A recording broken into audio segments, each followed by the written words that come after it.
Hello and good evening from McQuinn Athletic Complex. I'm Bruce Overton along with Paul Bodwin. And tonight we have the Benilde-St. Margaret Red Knights taking on the Chanhassen Storm. And Paul, it's a December 15th type of weather night, but last time we were here at Benilde, it was 70 degrees and sunny. Temperatures changed quite a bit for this game. They sure do. What a difference 2 weeks makes. We've got snow plowed off the field. The field is clear. The groundskeeping crew has done a fantastic job, Bruce, getting this field ready for these guys to play.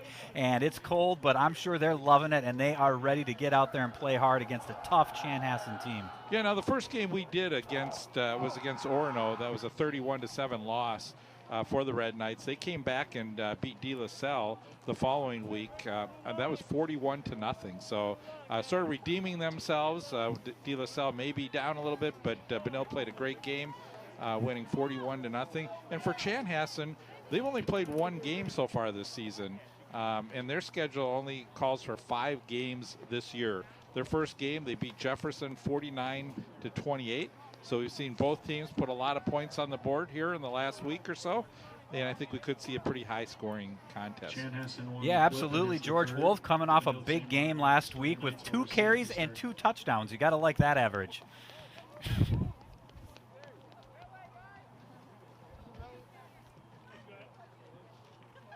Benilde will be in the red uniforms. Chanhassen in the white.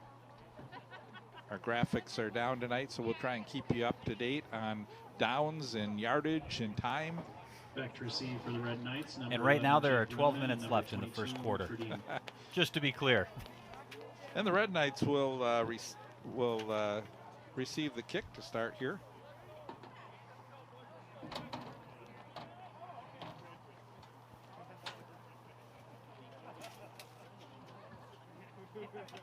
Kicking off for the Storm, number 5, Eli Mao. Eli Mao will kick off. And everybody looks ready to go here, Bruce. It's a chilly night, as we've said, and here we go. It's kickoff for Friday Night Lights. 3rd game for the Red Knights. And we're in kick over the top of the intended return man. That was number 11 for Benilde, Jake Runman. Yeah, and it looked like he was going to maybe go for that, but he wisely let it go into the end zone for a touchback. So the starting lineup for the Red Knights will have Jake Leischow at quarterback. The running backs will be George Wolf, William Petty, wide receiver Charlie Hansen, Johnny Woodford, the tight end Antonio Fondren. The offensive line is Marinero, Gordon, Raymond, Turris, and Porish, and the tight end Antonio Fondren. I'm looking for a big night here tonight from William Petty, who's averaging 104 yards a game. And the give out to the 24-yard line is Petty. Gain of about 4. It'll be second for the 24. So a nice little gain, 4 yards. You like those kinds of runs, and you're looking at 2nd and 5, 2nd and 6, somewhere in there. For the Red Knights this season, Leischow 15 of 26 passing, 163 yards, 2 touchdowns, 2 interceptions. And we have a flag on the play. Flag on the play. This one probably against it's against the defense. It's an offsides. Offsides. That's right, and if I'm not mistaken, at this level, they blow the whistle dead on those defensive offsides rather than giving them the free play. That's right, Paul. So now it makes it very manageable, as it's going to be 2nd down and 2 yards to go here. Yeah, and you love being in a 2nd and short situation. That just gives you all kinds of options. You got 2 downs to play with here. Let's see what the Red Knights can do. Back to pass. Leischow has it tipped at the line. Leischow with a pass attempt. And I like that on 2nd and short, looking to pass. You're probably thinking run, but because it's only 2nd down and you've got all kinds of options, they went for a little pass and just good defensive play on a good block by number 52 there, who looks to be a quite sizable player. Yeah, and that pass was intended for Johnny Woodford, and it looked like P.J. Velasquez had pretty good position. If you watch the defender on this play, just coming from behind. So, but I think Now the Red Knights with a 3rd down, very manageable. Rolling is Leishau, he throws, and it's tipped. And that was almost picked off, Bruce. Yeah, that was a number 23 again, Velasquez. We mentioned him just earlier, and made a great play there getting in the passing lane. And a little bit of pressure at the last second, but that was very close to an interception at the 32-yard line. Yep, and unfortunately, Bruce, it looked like he had him, and he just threw it behind him enough to where it almost was picked off, but he could have had him, it looks like. If you look at this replay right here, if you just let him a little bit more, the ball might have gotten there. Oh, maybe not. I had my angles off. He was trying to thread a needle, and it didn't quite work, so it looks like Red Knights will punt. High snap over the head of the punter into the end zone. Let's see if he can. Got to get rid of it. He should just throw it at that point, but that looks like a touchdown for Chanhassen. Yeah, he fumbles it in the end zone, and it is a touchdown. There's a situation too where you could either just run it back out of the end zone, give up the 2 points too. You don't think about that when that's all happening. There's a lot happening. But yeah, that was Fratellone. I think it would have been tough for him to get out. They had just a wall of Chanhassen players there. But it would have been good to try to square up and just loft that ball out of the end zone. But he had to think quick. Didn't have a lot of time, and that's unfortunate. We've seen a lot of high snaps this season. We have. In last game, Raymond got hurt. He was the center, and that sort of affected some of the snaps. I'm not sure if Raymond's in today or not. The coach did tell us it was the same starting lineup as they had 2 weeks ago, but we saw Raymond limping off the field that game. Not sure if he's in or not. We'll have to check on that. So unfortunately for the Red Knights, it started out going well, 2nd and short, and a tough break here with Chanhassen looking to go up 7-0. And the extra point is up, and kick is up and good. Good. 10:40 left to play. Red Knights down 7-0. Let's see if they can right this and not let this game get away from them too fast.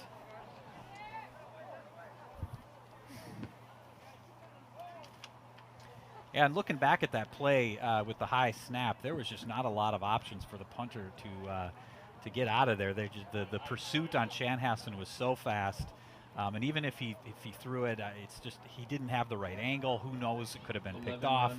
He was in a tough spot. Back for the Red Knights. Fans looking on saying, well, we hope we can get over that one, and get back on track here. Well, good thing is offense can get the ball back and make something happen. What was a little surprising to me was that they ran the first ball with Petty. They had a nice game. Then they got the penalty, so they were in a short yardage situation, and they passed the ball 2 times there. So we'll see if maybe they elect to try and just get that running game going a little bit. Yeah, that's a great point, Bruce. With 2nd and short, I like kind of doing a pass and seeing what you can do, but then you're on 3rd and short. You've got Petty, who's a strong runner, and it's a safer play and maybe higher percentage in that situation to see if you can get you the first down.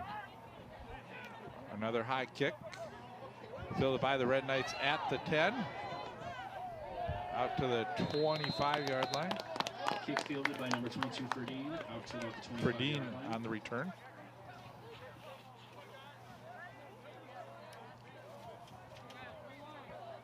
It's important for the Red Knights here to just kind of let that go and move on and just get back to your game, run the ball, do your rollouts, and just get a good offensive possession right here. Don't let that get you down too much. There's plenty of game left. Exactly, Paul. We're minute 30 into the game, so just shrug that off. You're down 7-0. I think we're gonna have a false start now on the offense, so they'll move it back 5 yards.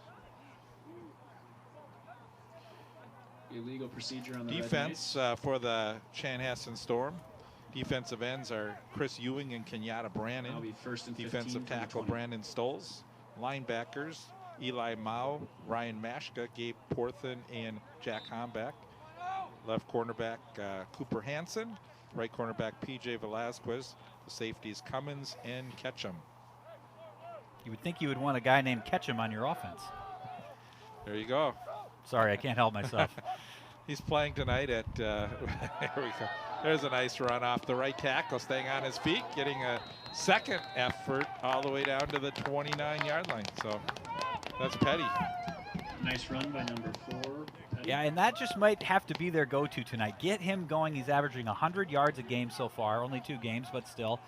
Get him the ball and see what he can do to control the clock, control time of possession, and wear down this Chanhassen defense. He did a nice job cutting inside of Alex Karstens, number 17, and got the extra yardage that he needed. So it's going to bring up a second down.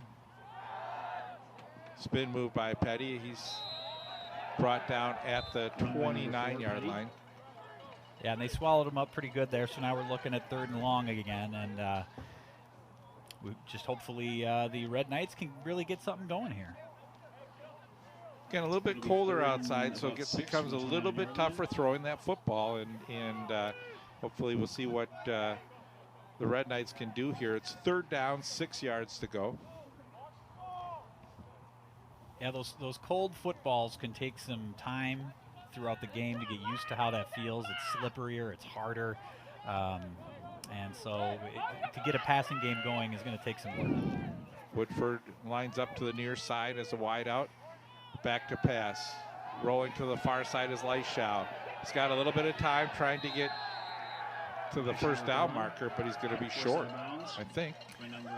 Yeah, I don't think he quite got there, and I think that was Brannon on the pursuit on him, and he was so hot on his tail. It is hard as a quarterback to get a solid field of vision when you know you have a guy that big chasing you down that hard. And so he tried to sneak it himself, and it looks like he didn't quite make it. Number 2. But they actually gave him a yard loss, so it's hard to see where he went out of bounds on that far side. So 4th down, 7 yards to go, and another punt. Here's Fratellone. Gets a good snap this time. High punt. It's going to bounce right at the 48. And takes a neutral bounce as it's down by Woodford at the 49-yard line.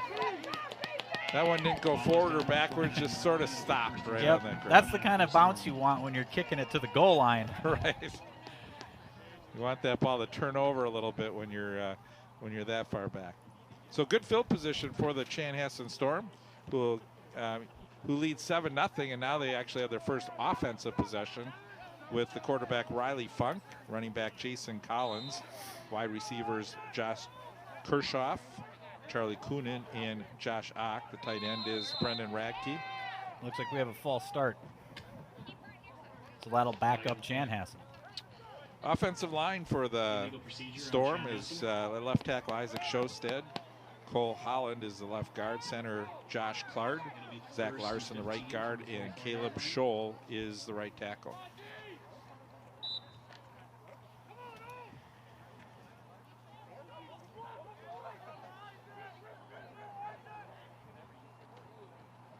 Handoff. Number 4, Josh Kershoff, coming around from the wide receiver position. Kershoff with the run. Yeah, just a little design run there, trying to get something going. This is their first offensive possession. Got a couple yards, and they got some ground to make up with that false start penalty. So we're looking at 2nd and 10 now with 9 minutes left in the first quarter. And I'm sure the Red Knights would love to keep them to a 3-and-out right here and get that ball back as quickly as possible.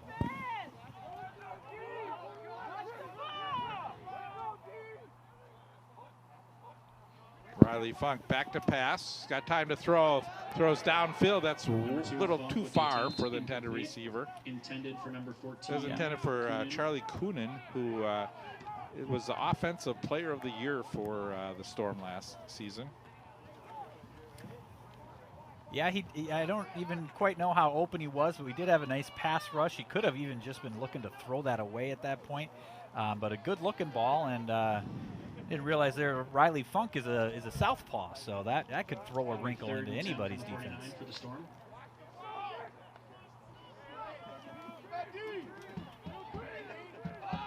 Jason Collins, a running back. 3rd down, 10 to go. Read option, back to pass.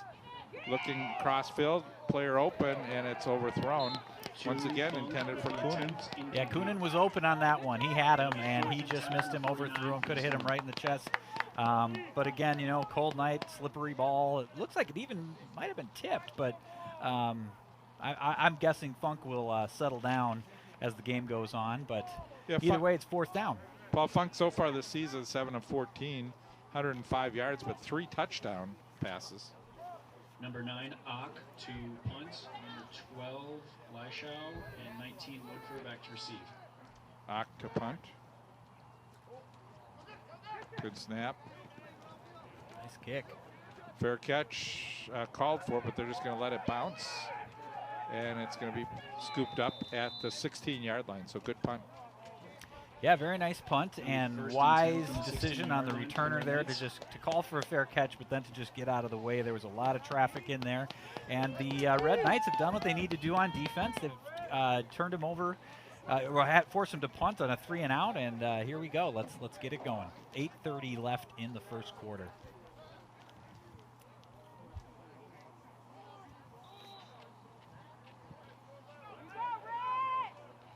Charlie Hansen comes to the near side.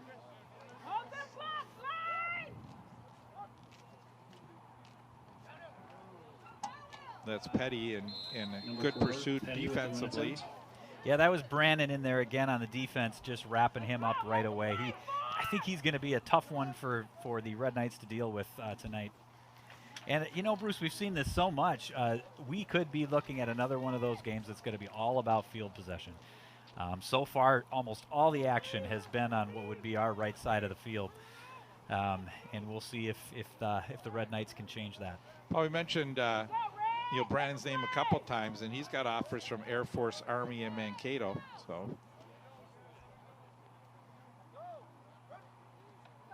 high snap again, Leishau, and he's able to fall on the football, but it's going to be deep in Red Knight territory, and it's going to bring up a 3rd down and High long. snap. Third down and Covered long, by deep in your Leishau. own territory. A high snap, but a catchable one.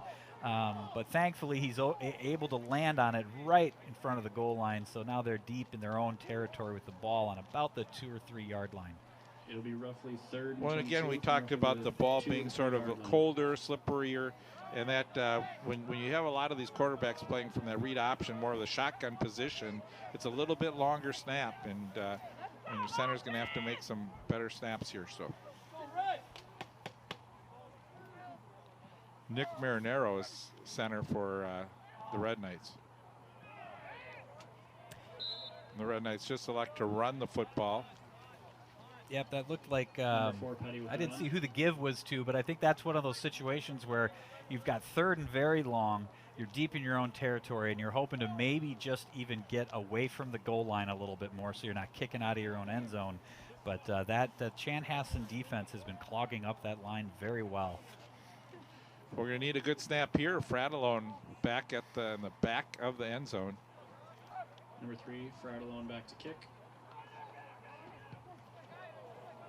Short kick, bounces at the 30 and is down at the 34-yard line.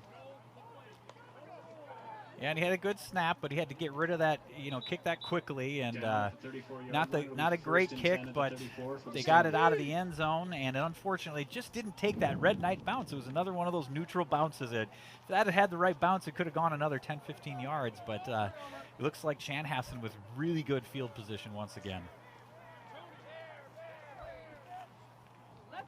Yeah, the Red Knights defense have been back to the wall. They've Sideline warning on now they're going to have to come up with a big play here to keep the Red Knights in the game here early on. Still plenty of time. 6:12 left in the first quarter. 7-0 Storm lead. Yeah, there's plenty of time left, and again, you just can't get 2 down. You're only down 1 touchdown. It's been a hard first quarter so far for the Red Knights, but you just got to maybe get a big defensive play, something to just boost some energy into this team and give them some confidence. Or a 15-yard penalty. That'll help too, yes. Well, I'm not sure what the penalty was.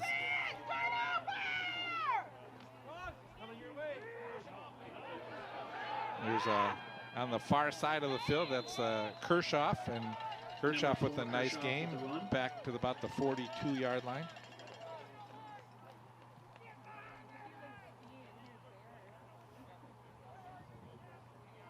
So we're looking at 2nd and what is that, a Roughly long 2nd and 2 from the 41 long for the 3? Storm. About 3 yards to go. Yep. Get that back there! Let's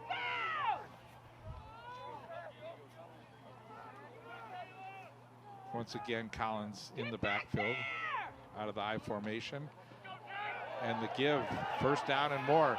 That's Collins, breaks to the outside, gets inside the 20 down to the 15-yard line. Nice run by Jason Collins, the senior running back. Very nice run, and if we look here, it looked like he had some really good blocking, and he was patient and waited for it and found the right spot to burst, broke a tackle, and he was off to the races. And luckily, that was I'm not sure who got the tackle. I didn't see the number, but it was Sully Lawrence, number 23, I believe. But a nice wrap-up tackle to not make matters worse. Well, that's 22. Correction on that, Luke Ferdine. So Luke Ferdine, yeah. Once again, they line up out of the I formation, and there's a big hit. He's still on his feet. 26, What a nice tackle by Antonio Fondren, who came in quickly. Yeah, he was back there right on the spot. Nice wrap-up tackle to stop him. Strong runner, hard to take down, but nice tackle for a loss. And it looks like we have a man down with 5:18 to go in the first quarter. It'll be 2nd and 16 from the 21. Take a look again at Fondren.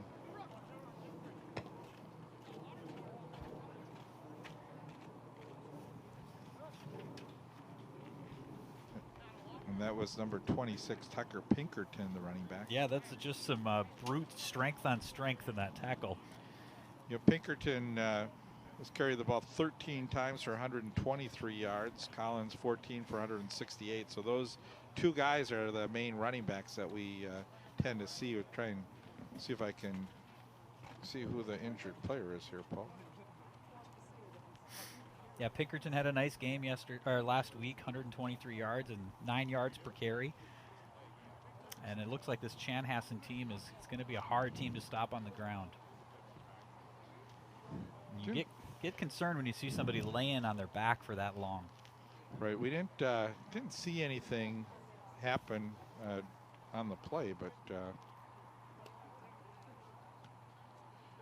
looks like they're working a leg.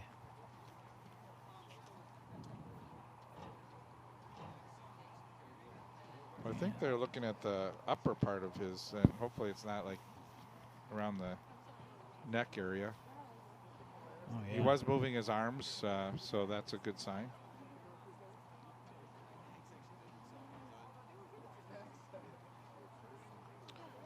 Upcoming game for the Red Knights will be Friday, October 30th at Jefferson.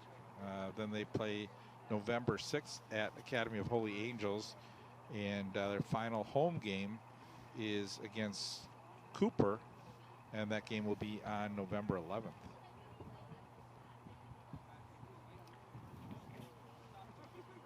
Yeah, I think they're going to be very careful how they move him right here. I think you're right. I thought I saw him working a leg, but yeah, you're right. It looks like they are looking up toward his neck and head, and that is always cause for great concern.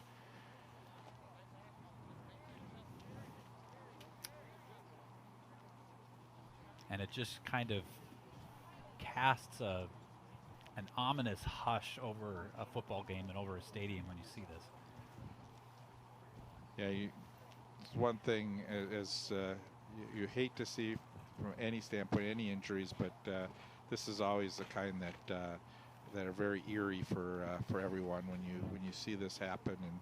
And as you mentioned, very quiet in the stadium, and we wish the best. And this is also as a parent watching your kid play, this is always their nightmare too as well. Absolutely, it is.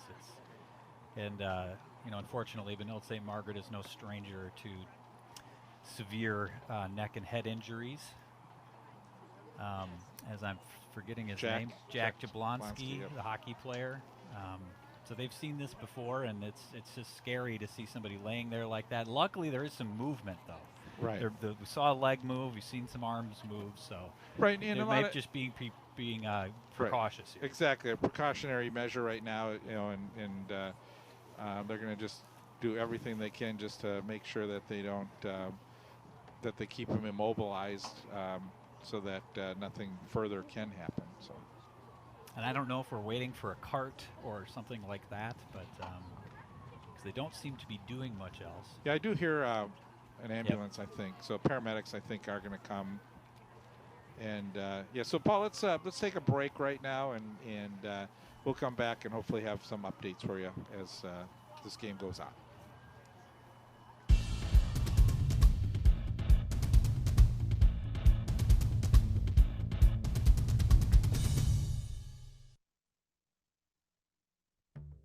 Today, millions of people all across America are building a life in recovery from mental and substance use disorders, helping themselves and helping each other, with friends, family, and community, lending their strength and support. Join the Voices for Recovery. Together, we are stronger.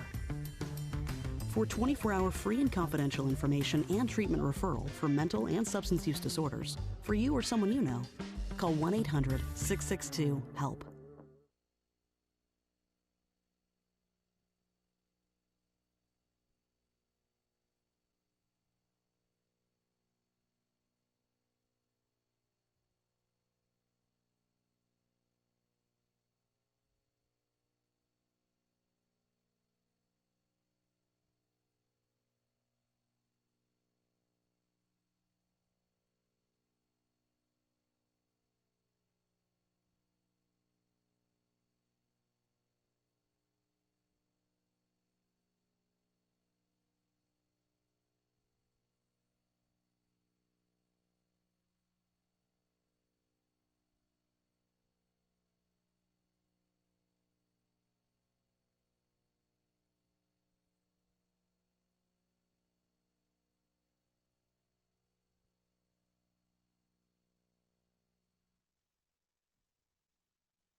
Bruce Omer along with Paul Bodwin, as we still have an injured player on the field, and they're going to take all precautions. The injured player is Pinkerton, the running back who ran on the play, and we'll take a look again and see if we can maybe see how that injury happened. It's Tucker Pinkerton, the senior. Watch number 26. See, he goes down here and then gets up again and then sort of. Yeah, he got a shoulder pad into the face there, Bruce, that may have just done something with his neck. The good news is we've seen movement in his arms and legs, and they just seem to be holding his neck steady. And I'm hopeful that they're just taking as many precautions as they need to, and that this isn't as serious as it looks. And we're evidently waiting for a cart or an ambulance or something. We're not sure, but. Like I said, the good news is we saw an arm move and a leg move. The bad news is they do seem to be trying to hold that neck stable. Right, so Pinkerton will hopefully get the medical attention he needs, and we hope for him and his family that everything turns out okay. We're going to go over some of the stats leading into this game for Chanhassen coming into this game. Again, they were only played one game, and that was against Bloomington Jefferson. Funk was 7 for 14, 105 yards, 3 touchdowns. Running backs in that game, they had a good running game. They ran for around 300 yards, and that again was Pinkerton and Collins. Collins ran for 14 times for 168 yards and 2 touchdowns. Pinkerton 13 for 123. Then Grandstaff 4 for 12 with a touchdown. Receiving, Coonan 3 catches for 66 yards, 2 touchdowns.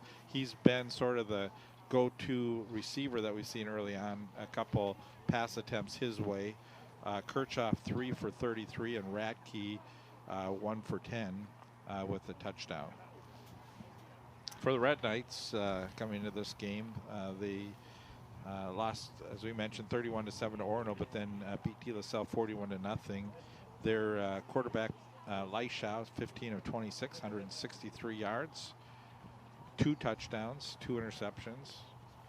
We have rushing Petty, 22 rushes, 209 yards, 2 touchdowns. Fredine, 6 for 87, 1 touchdown. Harrow, 8 for 25 yards, and Leishau, 16 for 22.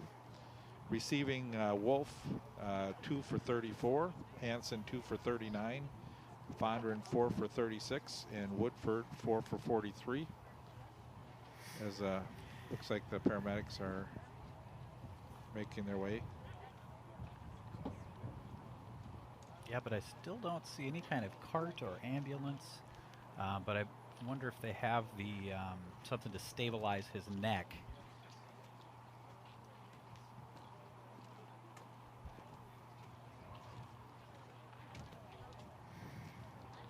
Typically, they would bring a backboard onto the field, so we'll see if I think they're just first trying to find out what happened, so they first can figure out what they need to do here. Defensively for Benilde, Wolf leads the team with 12 tackles. Seaver has 11, Marinero with 9, and Fredine with 8.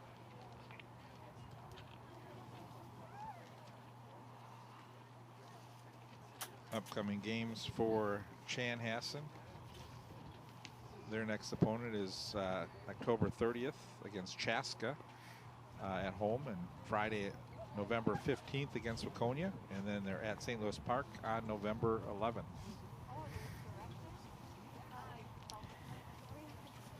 Yeah, and Pinkerton, you know, as I said, averaged 9 yards per carry last week, and Collins 12 yards per carry last week, so they just mowed up that field with their running game. And now we are, of course, with just great concern for Pinkerton's health.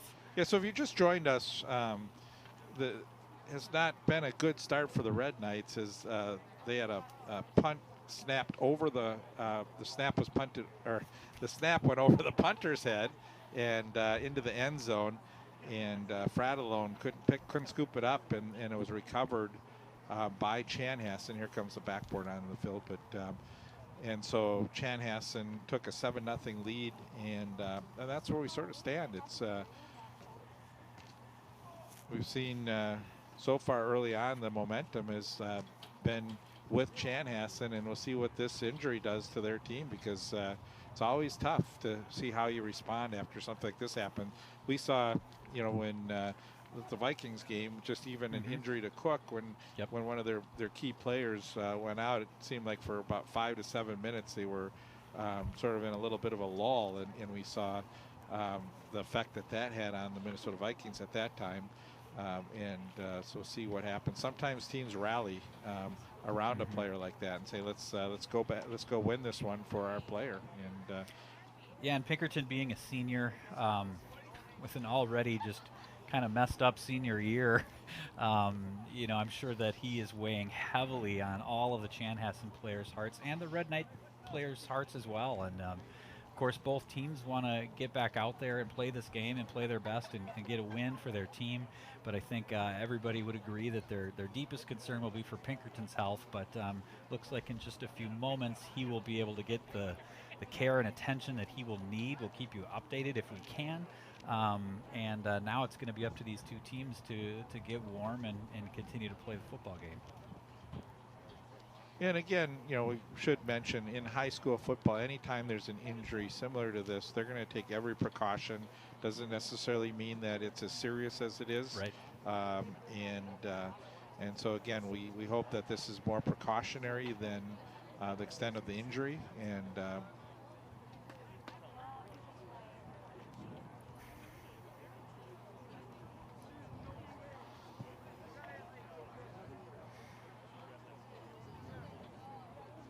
and they are dealing with him very gingerly, which is really the are. right thing to do. Yeah, and they are not even putting him on the backboard at this point. So I think we'll see if we may see the ambulance come out on the field. Yeah. Or he may be feeling better. Who knows? Both teams are convening up. Chanhassen down on the 10-yard line, and the Red Knights over here at about the 35, and trying to get their game plan in place, trying to make sure the players, you know, understand what's happening, kind of name what's happening on the field, probably to just sort of say that out loud, and then get them ready to get back playing. Let's we're going to take another break here, and when we come back, we'll be able to see this game resume here shortly. So our score 7-0 in favor of Chanhassen. We'll be back with more football here in just a few minutes.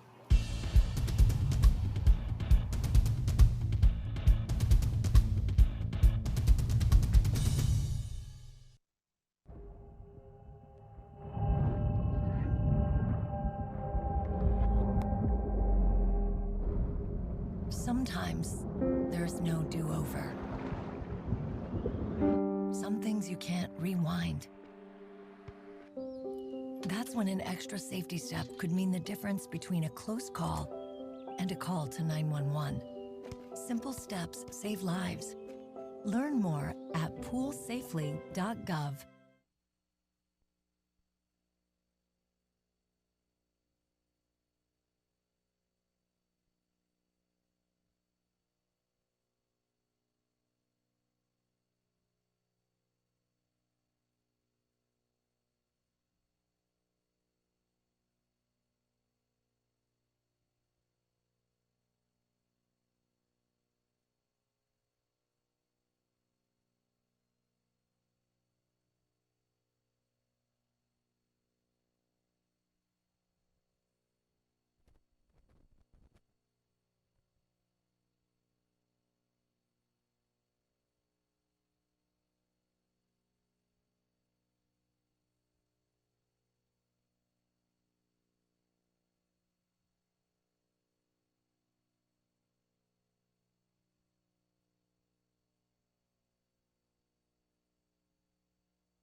So we are back, and again, the injured player was number 26, Tucker Pinkerton, who has been stretchered off the field.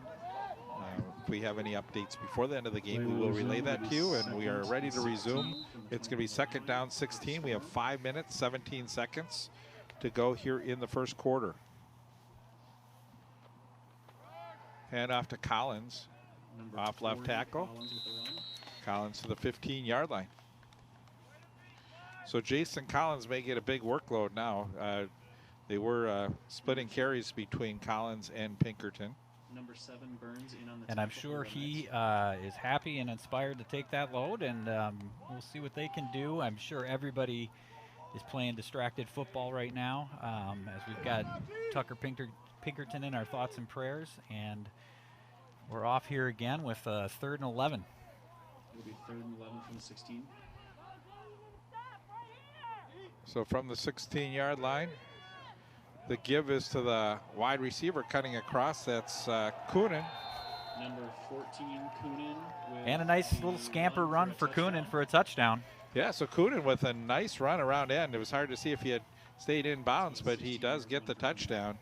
We'll take a look at this again. Is Coonan comes around, gets good blocks. Look Great at blocking. And he did a great job to cut to the outside and was able to tiptoe his way into the end zone for a touchdown. And it's now 13-0 and an extra point attempt coming up. Yeah, he had some excellent blocking there, Bruce. 2 guys just mowing down the field for him, and then he made, as you said, that right move to the outside rather than inside, and is able to just scamper in untouched. There was 3rd down and long, so a nice conversion for Chanhassen, and the extra point by McDougal is up and good. Makes the score the Chanhassen Storm 14, VSM Red Knights 0. So Coonan has been scoring from the receiving position, not from the running position, but this time he comes around and is able to get the touchdown. Well, you know, Bruce, it looks to me like Chanhassen just has a big, strong offensive line, and they just like to push the ball down the field on the ground, whether it's little gives to receivers or running it up the gut to big running backs. That their line just seems to have such a nice push that they can just have a lot of success on the ground no matter who they give it to. So we're still early on here. There's 4:23 left to go in the first quarter, and now it's really up to the Red Knights to make this a football game, because they really struggled both offensively and defensively. Now their defense has really had their back to the wall. They really haven't had the opportunity, as well as the offense hasn't been able to sustain any drives and get any good field position. So, yeah, the Red Knights have had at least one, maybe a couple 3-and-outs or punts, forcing them to punt, which is good considering the field position that Chanhassen has had this whole game. And they go with an onside kick, or did he? Onside kick. Yeah, they try an onside kick, and it's fielded by the Red Knights nicely by number 3. That's Fratellone. And that's a boost for the Red Knights. Now they have some good field position, and you can start playing that field position game the other way here, but they've got to get their offense going, Bruce. Yeah, I'm not sure that time of Chanhassen thinking, okay, maybe we can catch the Red Knights offhand. We feel right now like our defense can hold them here, but look how quick the Red Knights are set up. Chanhassen's still running onto the field, so Red Knights ready to go here, and Petty gets the football. Petty gets around in 50, 45. Petty hits the outside, down the sideline and out at the 26-yard line. He had some real nice blocking there and good field vision to figure out where to go. Nice little burst of speed down the sideline. I actually would have liked to have seen him, Bruce, just really take off. He tried to do some deking out there, which is fine, but he might have been able to get more if he had just burst down the field. So they mark it at the 27-yard line. Leishaw quickly gets the team back to the huddle. Now it's Petty again, and he is brought down. Nice defensive play that time by number 55 for Chanhassen. That's a big lift. That was Gabe Porthen. Big lift for the Red Knights here, though, on that run with Petty. And I'm kind of surprised they went to him again. You'd think he'd be a little winded after a run like that. And they're doing kind of a semi-hurry-up offense, it seems, here. Maybe trying to keep Chanhassen on their heels. So the Red Knights with the ball now, second down, 12 yards to go. Petty in the backfield. 3:35 left. Hansen to the near side, throwing long down the right side. That's Woodford, and he's got it. Touchdown. Beautiful throw. That's one of those that just drops right over the defender and into the receiver's hands. Beautiful throw and beautiful catch on the part of who do we have there? Woodford. Woodford, that's right. Woodford having to kind of turn around, get his hands up, jump up, and catch the ball. Watch this great pass, and you can see the defender on the play, but Woodford goes over the top, comes down on his back, stays inbounds for the touchdown. It looked like may have been Collins defending on the play. Yeah, and Woodford on that play was kind of trying to get some separation, but all he needed to do was keep running because Fratalone's kick is good. Because Leischau's pass was actually exactly where you wanted it to be. If you look at this again, Woodford had to jump up a little higher than he maybe needed to. But the way that ball was dropped in, he could have just kept running, although it was a little behind him. But either way, just a beautiful pass and a beautiful catch. And the Red Knights have the lift that they need, down 14-7 with 3:27 left in the first quarter. This game has been, we've seen a lot. Well, we have already, and we had a big delay, of probably 25-minute delay for the injury. And after that injury, we've seen 2 scores within about a minute and a half, 2 minutes of time. Yeah, I think both teams are, ready to go. And although sometimes in those situations, the hardest thing to do can be to defend, to get your head back into that game, to have the energy to play some defense. We'll see if this settles down a little bit, but we've got ourselves a fun ball game here. And again, just thoughts and prayers with Pinkerton and his friends and family with him going out with an injury tonight.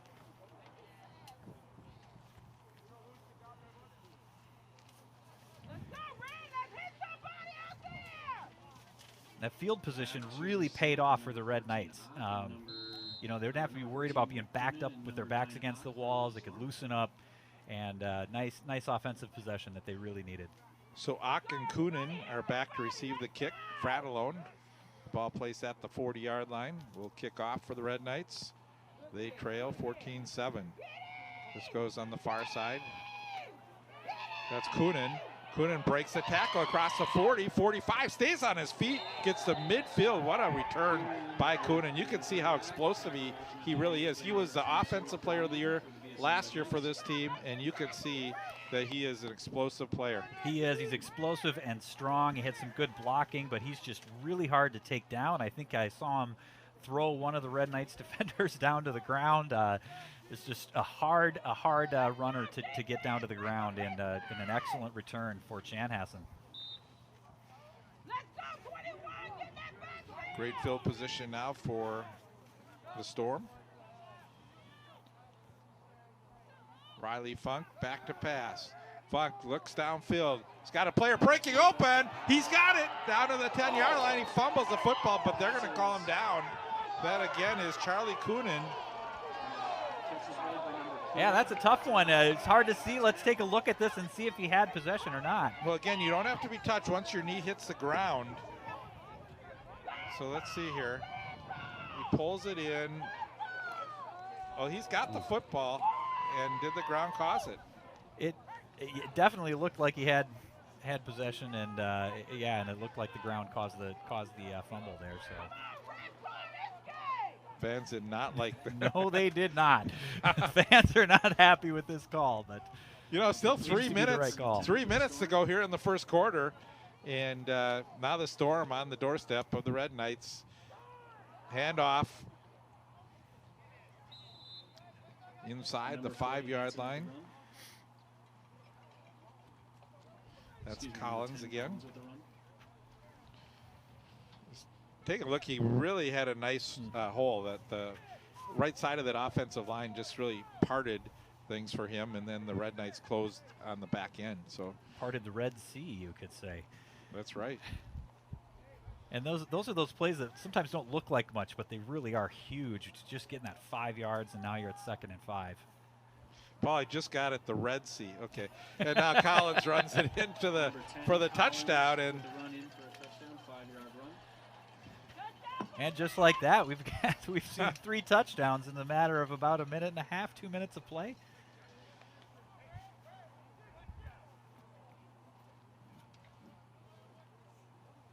Yeah, so a 5-yard run by Collins.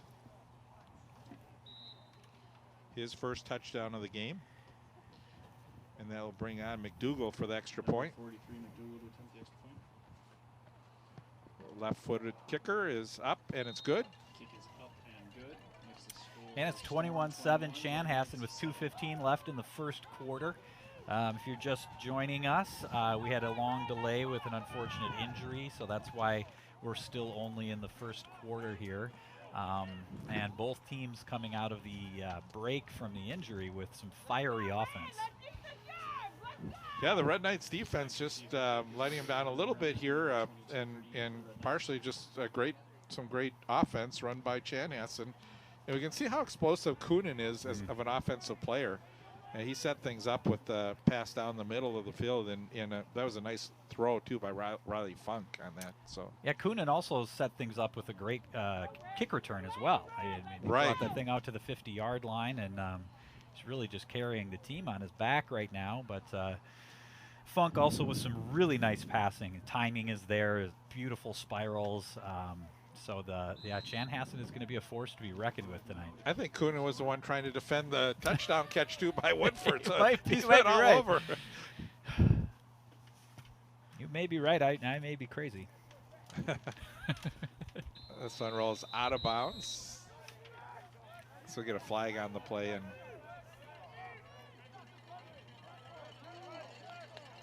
are they saying it was touched? No. It did look like he touched it. No, they'll bring it out to the 35. So. Ball rolls out of bounds. It'll be 1st and 10 from the 35. So good field position again for the Red Knights. Still 2:16 to go in the first quarter. 28 points scored so far here in the first. 21-7 our score. 2:16 to go. First down 10 for the Red Knights. Petty in the backfield. And the give is to Petty. Good defense. Yeah, and he's hung up there by Chris Ewing, number 52, a senior who just a big kid and great tackling mechanics to hold him up and keep the Red Knights from any kind of gain. Well, they're saying temperature by the time this game's over could get down around 20 degrees. Oh, you're pulling the blanket out now. I am. My feet are cold, Bruce. Mine just started getting a little bit colder, too. It feels like the temperature just dropped 10 degrees here in the press box. It sure does. Back to pass. Leishau throws over the middle. Wolf. A little too high for George Wolf. Yeah, he had him. He was open, and it just kind of got away from him. Tough catch to make. Yeah, sort of found a spot in, I don't know if it's man-to-man or zone there, but he found a nice spot there right around midfield and just overthrown. So we're looking at 3rd and 12 with 1:30 left in the first quarter. We are seeing that Leishau's getting some time to throw the football, so that we'll see if they go back up in the air here with 3rd down, 12 to go.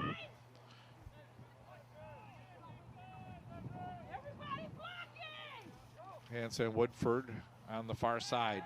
Back to pass Leishau. He's got time to throw as he keeps rolling, looking, and throws it out of bounds. Yeah, he's rolled out. He's looking downfield, and just really good coverage on the part of Chanhassen. Nobody was really open, and it looks like he just threw that one away with nothing else to do with it, and the Red Knights will have to punt. And again, the first punt of the game, we saw the high snap, so it's always an opportunity here. You got to first get the good snap and then see if Fratellone can get a good punt off here. It is a good snap. Caught. Not a fair catch, and that was number 4, Josh Kershoff. Yeah, good hands on the part of Kershoff to get that in and not call a fair catch when he could have been hit pretty hard there, but was able to hang on to the ball, and Chanhassen will take over with good field position again. Yeah, 1:17 seems like a lot of time before the end of the quarter. Chanhassen seems to have scored in quick bunches. They haven't their time of possession hasn't taken much to get their 21 points, and one was a special teams touchdown too. So Yeah, that's good point, Bruce. And the good part about that for the Red Knights is maybe your defense hasn't been on the field a whole lot and still have some energy. Inside handoff. And that was a give to Collins. Nice strong run. Yeah, so Collins gets it out to about the 48-yard line.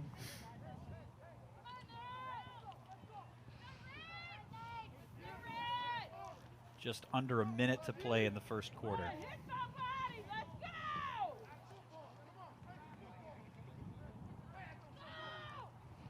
Both teams' quarterbacks go over to the sidelines to get the plays and run back onto the field.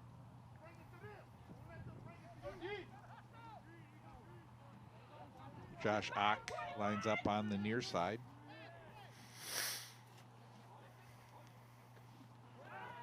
Back to pass under pressure, just getting rid of it in double coverage, and it's intercepted by the Red Knights. Out to the 45-yard line. It looked like Runman. Yep, number 11. Intercepted the ball with a lot of concentration on a bobbled throw. And those things happen from that pass rush you just mentioned. Funk was under pressure, had to get rid of it. And a big break for the Red Knights as Runman with a big interception here toward the end of the first quarter. Just 18 seconds left in the quarter.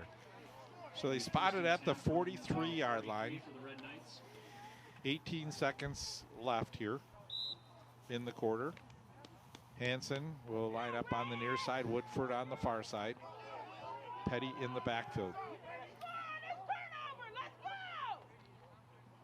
And the give to Petty. And Petty gets about a yard, and then he's taken down right away. Yep, taken down right away again by that big defensive line of Chanhassen, who just always seems to be there plugging up lanes and making it hard for Petty to get a lot going. He's been running strong, but hard to get a lot going, and we're at the end of the first quarter. A nice tackle by Alex Karstens, outside linebacker, also a backup quarterback on the offensive side of the ball. Well, we're through first quarter finally here. 21-7 our score. Chanhassen leads. We'll be back with more football in just a minute.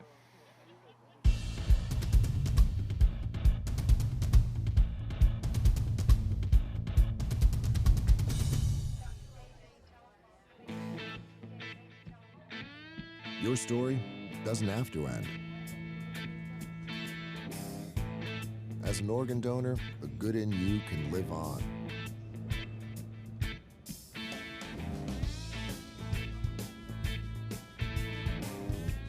In fact, you could save up to 8 lives through organ donation.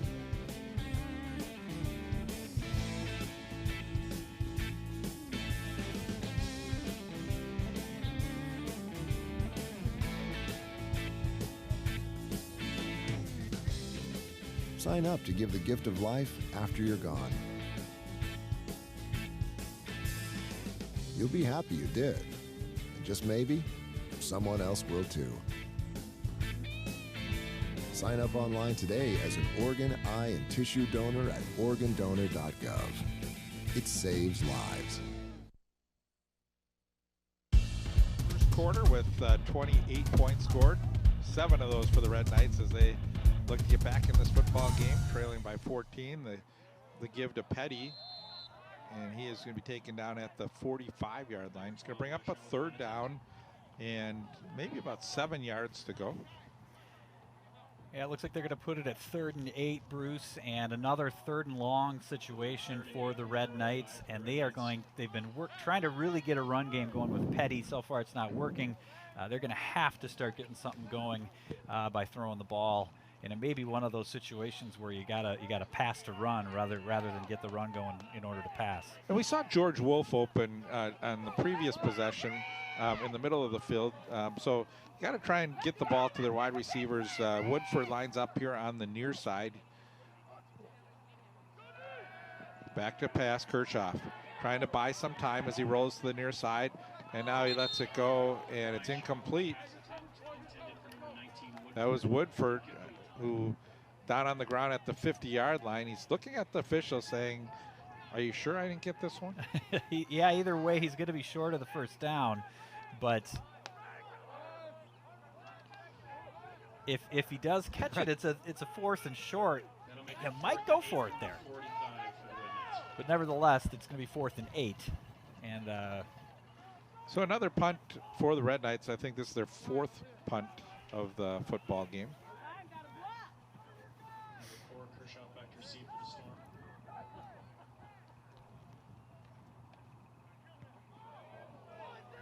It's a high punt.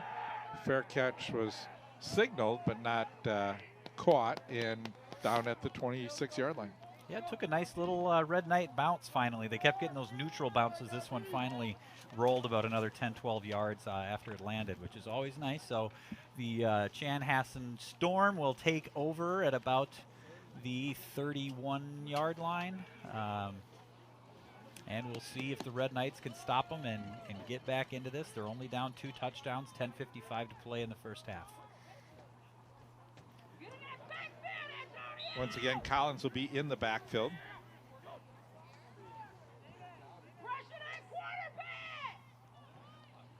Riley Funk, he hands off.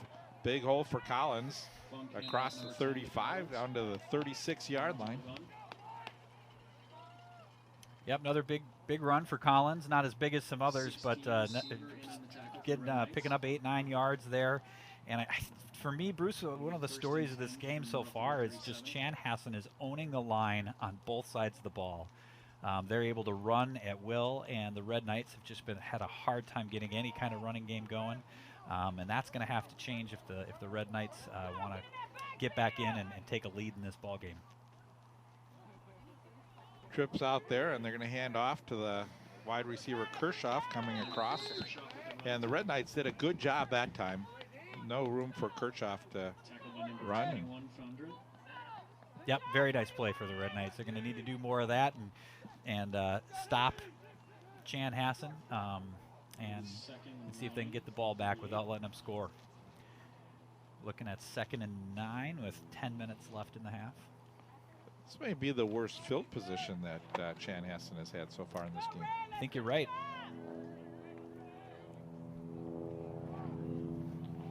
Now they run trips to the far side. Pressure coming in on the quarterback. They run a dump off to Collins, and he goes down at the 32. Great pursuit. Great pursuit, great play on the part of the Red Knights to stop them, and Collins just can't really get anything other than where he caught the ball. Yeah, watch number 3, Charlie Fratellone. And Fratellone just does an outstanding job. Yeah, and with Collins being so big and strong, he does a great job of just sort of hanging on to him, saying, hey, guys, can I get some help here getting this guy down? But he does it, and a strong play by number 3 there to keep him from getting any more yards. So now the Red Knights need to have an answer for Kunin, who's on the near side as a wideout. 3rd down, 14 yards to go. Back to pass. They're looking Kunin's way. Throws to Kunin, coming back for the football at the 50-yard line, and incomplete, little short. Yep, well short. Really had no chance to get back to that one. Looks like it may have been tipped. Yeah, it sort of almost looked like they're trying to be like one of those back shoulder throws, and I think you're right. That ball seemed to lose a little bit on that. So punting situation. This is a great set of downs here for the Red Knights on defense to hold him, and they should get some relatively good field position here.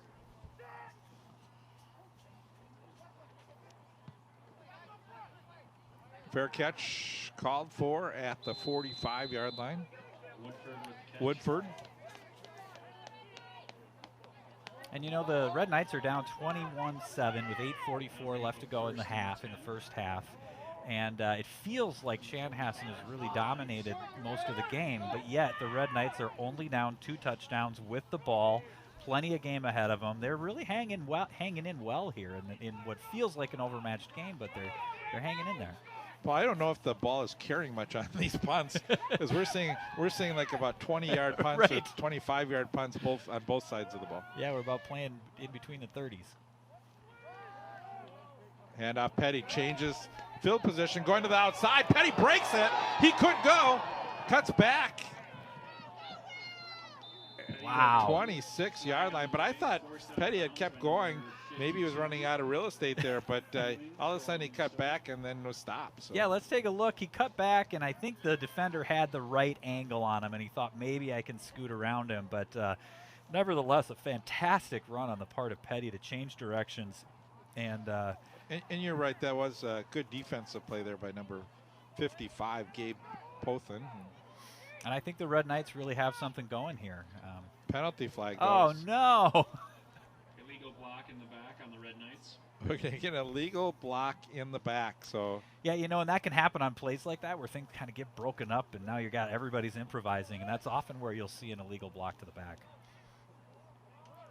Make it 1st and 13. Because look, he sees these guys nothing going there and has to change direction, and did great. But yeah, I didn't see the block though. I didn't either. And that's a really bad break for the Red Knights. And it took away a great run by Petty. Yeah. Rolling, throwing. He's got him. Open. He's got it. And that's Charlie Hansen. And Hansen does a great job. He towed the sideline, but then cut it back inside, got another like 7 or 8 yards, and inside the 35-yard line, first down for the Red Knights. Looked to me like he might have stepped out when he went back, but they're going to spot it there. You're right. And what a great response on the part of the Red Knights after the devastating penalty taking away the big Petty run, and now they're right back here. Quickly, the Red Knights huddle up. Hand off for Dean. Leishau hand off to Ferdine. Ferdine with the run. So Ferdine with carry and only about a yard on that play. So it'll be 2nd and 10 with about 8 minutes left in the half. And the Red Knights are now deep in the Storm territory. You can say they're deep in the Storm, and they really want to get some points on the board on this drive. 21-7 our score. Our graphic generator is down tonight, so we'll try and keep you up to date on time left and also what our score is. Back to pass. Thrown to the far side. It's complete. Woodford. Not a lot on the play, but they'll move it to a more manageable 3rd down here. It's going to be about 3rd and 6 yards to go. Yep, 3rd and 6. You really want to get this first down, keep this drive going.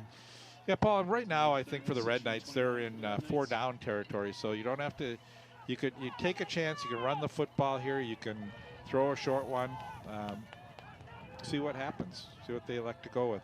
Petty in the backfield. Back to pass. Thrown in, incomplete. Woodford, and ooh, he'd like to have that one back. Yeah, again, that was thrown nicely over the defender.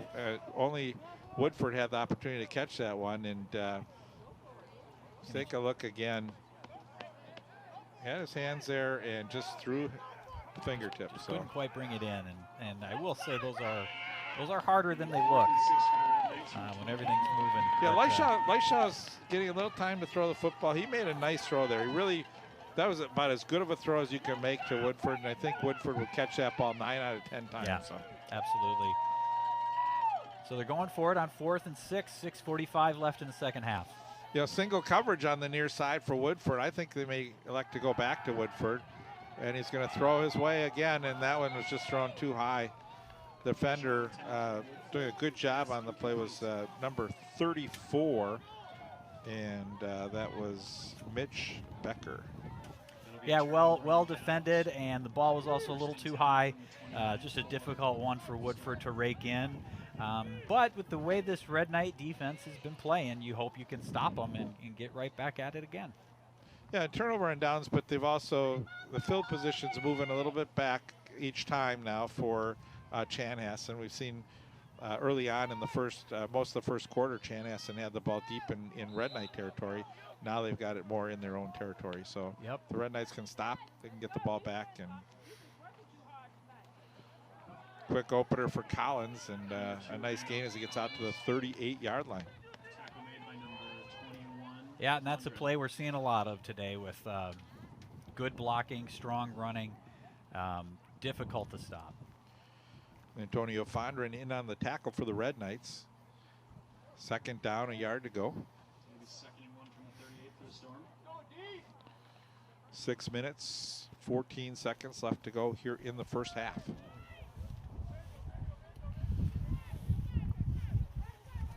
So we're an hour and 15 minutes in, and there's still 6 minutes to go. And part of that was the injury stoppage that we had. It's a great defense on the part of the Red Knights to get into the backfield and stop the run, and get a tackle for a loss.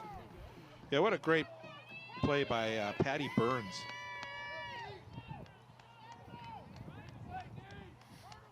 We get third and about 3 for the Storm.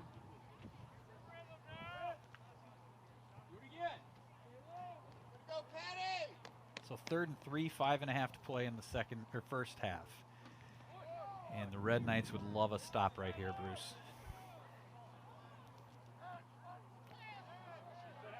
Oh, the Red Knights, and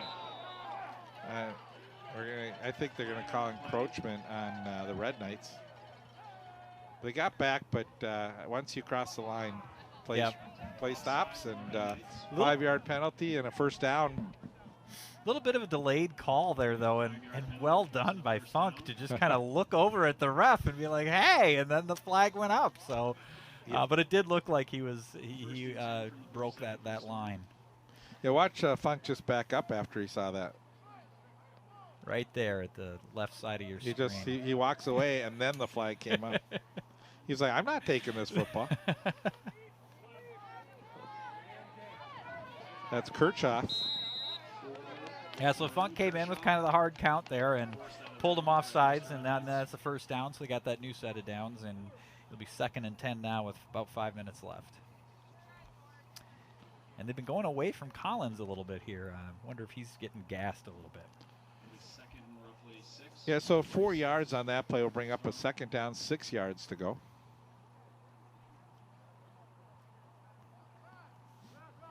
It's going to be Collins in the backfield, Funk, and the give to Collins.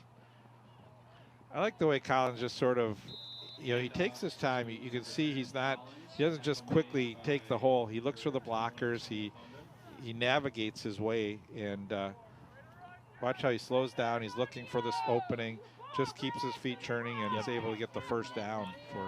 Yeah, Bruce, I was just going to say that you could really see there's some good footwork, just making sure he's never on his heels and his feet are just continue to move, and that just keeps driving him forward. But just short of the first down, so it's 3rd down, less than a yard to go.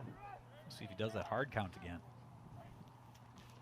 And the quarterback keeper this time is Funk, and you can see the line with a lot of help from that offensive line just pushing their way and getting all the way out down to the 45-yard line. So the quarterback sneak gets them about 3 yards on that. Yeah, that's a play where you're hoping to just get that 1 yard and the quarterback goes down and it's first down. But the push that Storm offensive line has there allowed him to get a couple more, and it's just it's an impressive sight watching that offensive line work.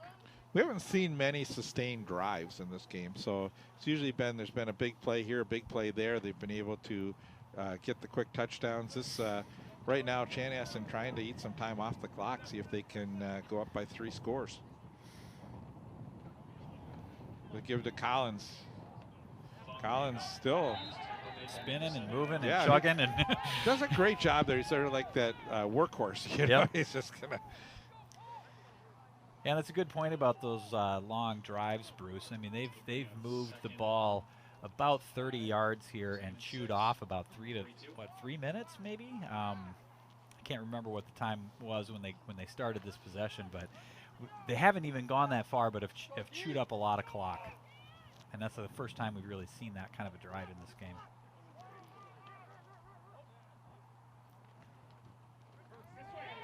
And we give to Collins, good defensive play. Tackle made by number 1, Wolf. Wolf, also Fratellone in on the tackle. And that's what the Red Knights have to remember here is that while they have such a strong running game and a strong line, they have been making plays in the backfield, so they know they can do it. They just have to keep at it and see if they can get this ball back. It's 3rd and 7. Brings up 3rd and 7 from the 43 for the Storm. And the Storm have come up with some big 3rd down plays. Red Knights need a stop here.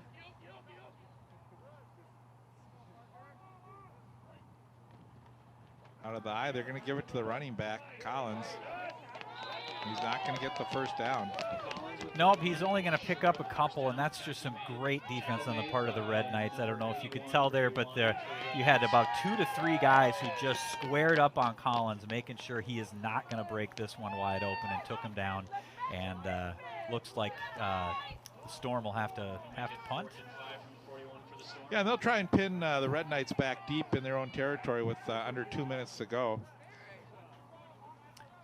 But again, we've seen some tough snaps here. So yeah, we've seen some tough snaps. We also know that the Red Knights can make some big plays. So 2 minutes, is tough, but they could definitely go down and score. Well, the Storm going to let as much time go off the clock before they punt this football. They may even just call a timeout. 81 back to receive for the Knights. It'll be Fialo in line. And they're going to run the clock down as much as they can, call the timeout, and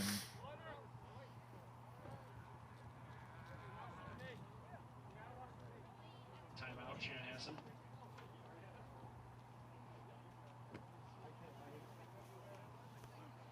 so the clock stops at 1:29. 4th and 5 to go, and down 2 touchdowns. I think the Red Knights have all their timeouts. I think so. I was trying to think of the same thing. We don't have those numbers displayed for us that I can see, and I can't recall a Red Knight timeout yet this game. I was sort of surprised they didn't take one there. I thought they might take the timeout right away so that the Storm couldn't just chew up all that clock.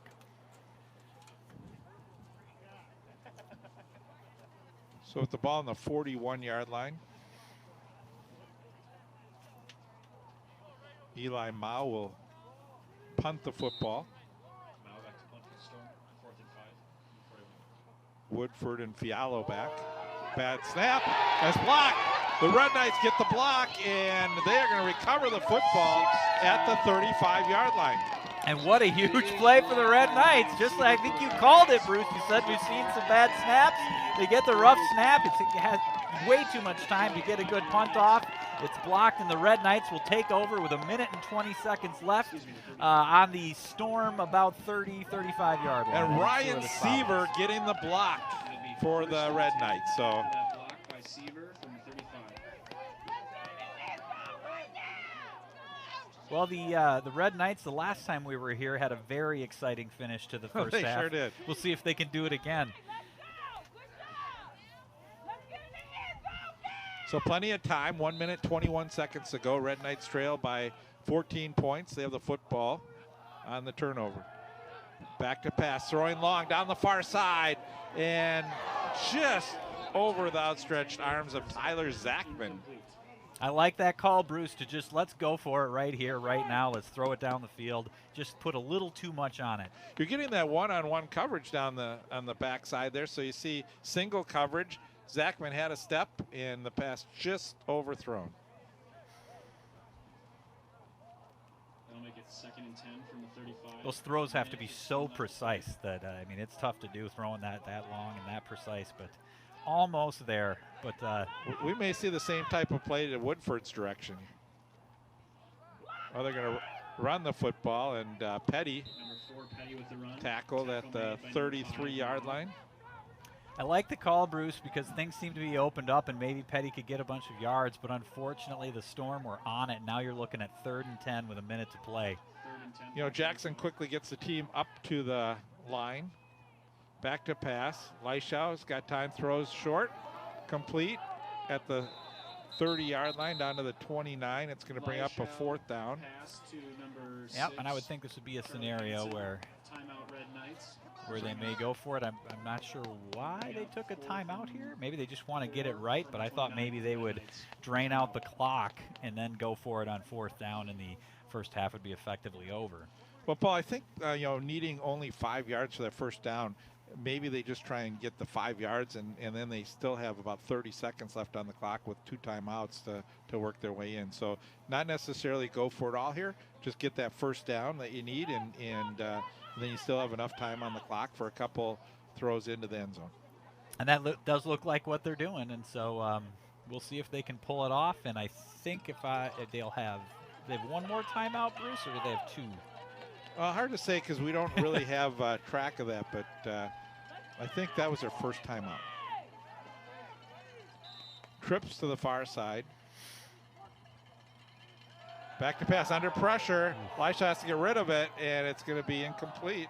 And Leisha just got drilled on that play. He did everything he could to get that ball off. Not much he could do with that kind of pass rush. He knew he had trips to the far side, so he just said with that rush, he just like threw it up and was hoping that maybe Hansen could get over there, but no opportunity. But he was wise to get rid of the ball, because what you don't want to do in that scenario is take the sack. Turnover on downs for the So now with 41 seconds to go, this is going to be a situation where we'll have to see what Chanhassen does here. Do they try and run the football, not take any chances? They've got a 2-touchdown lead, or are they going to put it up in the air? Let's see. Me in detail I think forgetting it was they're fourth taking down. a knee. I think they're taking a knee there, and Yep. And that's the smart thing to do if you're Chanhassen, that deep in your own territory with just a few, handful of 30 seconds left. That previous play, that was me forgetting what down it was again. Being worried about taking a sack wouldn't have mattered on a turnover on downs. Don't at me. let's see if I think Chanhassen can just let the clock go here. Yep.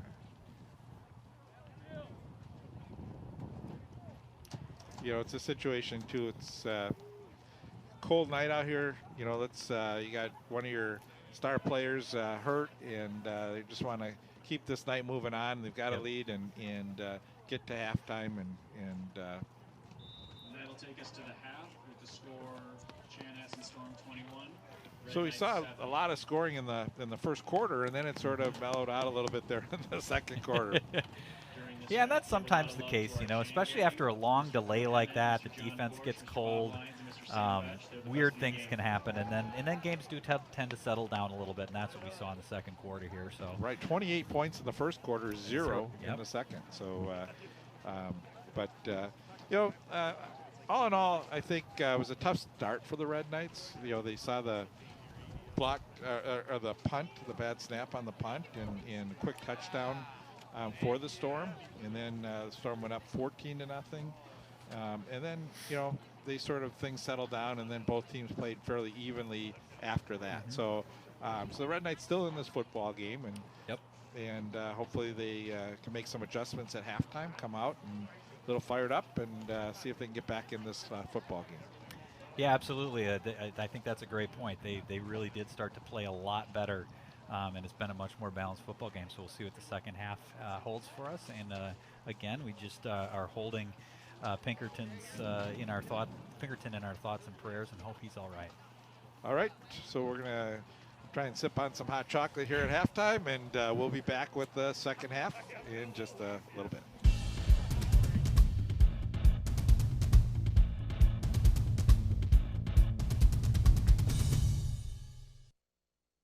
New message. Department of the Social Security Administration. The reason of this call is to inform you that your Social Security number has been suspended for suspicion of illegal activity. If you do not contact us immediately, your account will be deactivated. For more information about this case file, press 1 or call immediately our department number, 326. This is a scam. Thieves are misusing the Social Security Administration's authority and phone schemes to trick you into giving them money or personal information. They state there is a problem with your Social Security number or account. They claim there's been suspicious or fraudulent activity, and you could be arrested or face other legal action. They even spoof SSA's main customer service telephone number on caller ID. Don't believe them. Don't provide any information. SSA employees will never threaten you for information or promise benefits in exchange for information. In those cases, the call is fraudulent. Just hang up. If you suspect you've been contacted by an SSA scammer, call the Social Security Fraud Hotline at 1-800-269-0271.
Sobern along with Paul Bodwin. We want to thank everyone for joining us here for the second half of the Red Knights game against the Chanhassen Storm. As we mentioned, 21-7, all scoring in the first quarter of the game. Yeah, Bruce, we're looking at a 21-7 lead, like you said, for Chanhassen. The Red Knights had a shot toward the end of the half and just couldn't make it happen. So here we go. We got a whole new half in front of us. Only down 2 touchdowns. It could be anybody's game.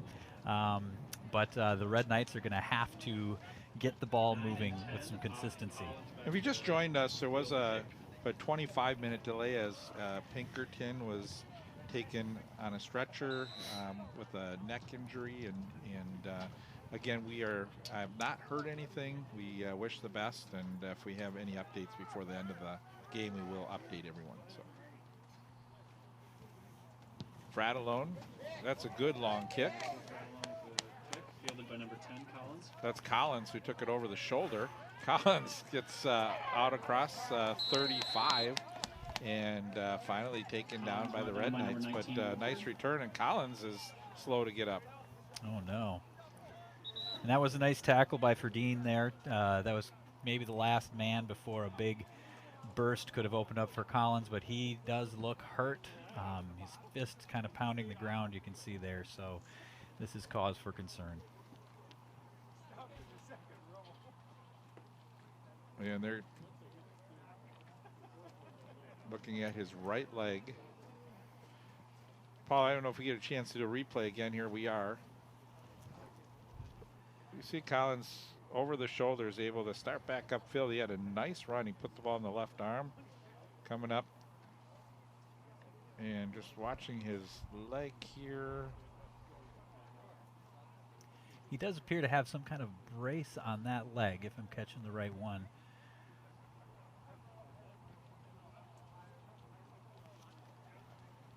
Yeah, nothing stood out on that, but he may have a previous injury that he could have aggravated.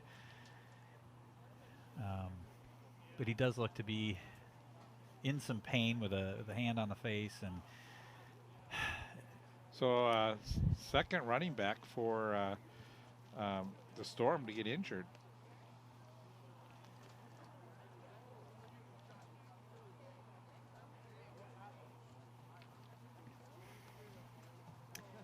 Yeah, and Collins been a big part of this offense, and as well as defense. He's made some great plays on defense. You see him on special teams, so definitely a player that they cannot afford to lose. Yep, all 3 facets of the game he has been playing extremely well, and we already have had one Storm player go down, which we were just talking about, and right out of the gate here in the second half we got another player down. And it just casts a shadow onto the game to see this, and he's real slow to get up. And I'm not sure, it looks to be something serious enough that he may not be back in the game. We'll have to see. So another delay. Tonight's game has sort of been the story, and again, it's not saying that in a way. It's good to see him starting to get up here, but our crew, our camera people, we're cold here in the press box. We got our camera people up top of the press box, and you look at the people in the stands too, and there's a lot of ice on throughout the stands. Looks like they're going to get him some help getting off the field. Yeah, they don't shovel and clear the roof where the crew has to go. So kudos to our crew up there on a cold night and a cold roof. So and these metal bleachers too. You look at these people. I mean, it's you see ice all over the place. And it looks just so cold to be sitting outside on those bleachers. I'm just happy to be snug in this little booth. Well, this is a tough injury again. Now Collins, their second running back, is going to. Looks like he will probably be out the rest of this game, is unable to put any pressure on that right leg. Yeah, and that's really unfortunate to see,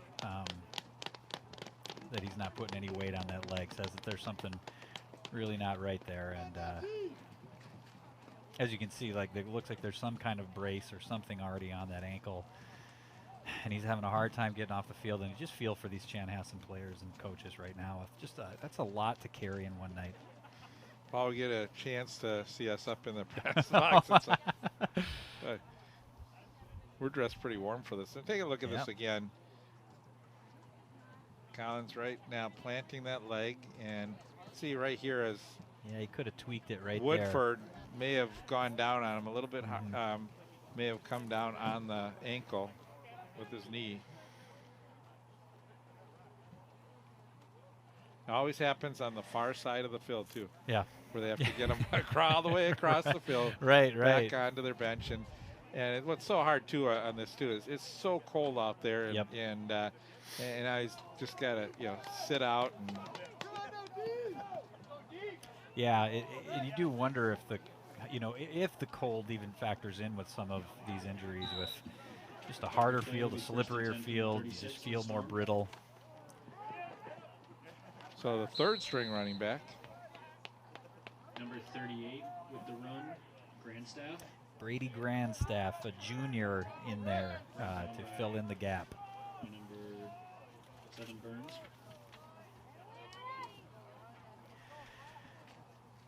So just 11:30 remaining in the third quarter, barely underway here in the second quarter with another unfortunate injury delay.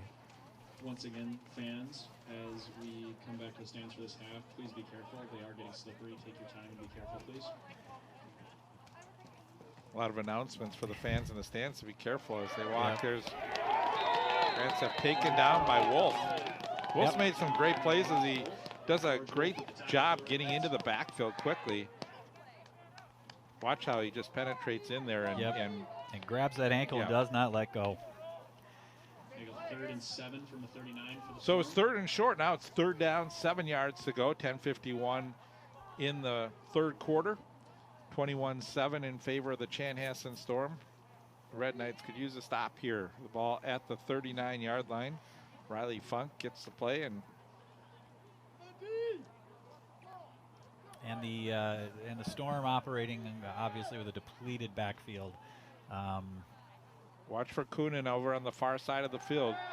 He's looking that way, throwing Coonan's direction. And he had him, he's wide open, but the throw is just off target. And so that'll bring up a long 4th down, and we'll get the punting crew on there and a chance for the Red Knights to cut this to a 1-touchdown ball game. You see Funk had a second to throw the ball, and then at the last second, the defender came in pretty quick. That was intended for Josh Ock, number 9, and the pass just, with the pressure, was a little short.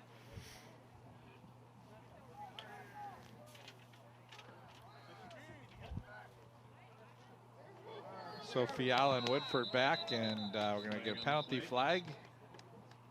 Looks like something before the procedure. Snap. Yep. Illegal procedure against Chanhassen. So they'll move it back 5 yards. Be a loss of 5 yards. And the Red Knights will take all the field position they can get. So a little break for the Red Knights. Moving it from a 4th and 7 to 4th and 12. And we've seen some tough snaps, so we'll see what happens here. It's been an adventure on these punts. It sure has. Number 19, Woodford. Fialo and Woodford back. They stand at around their 40-yard line.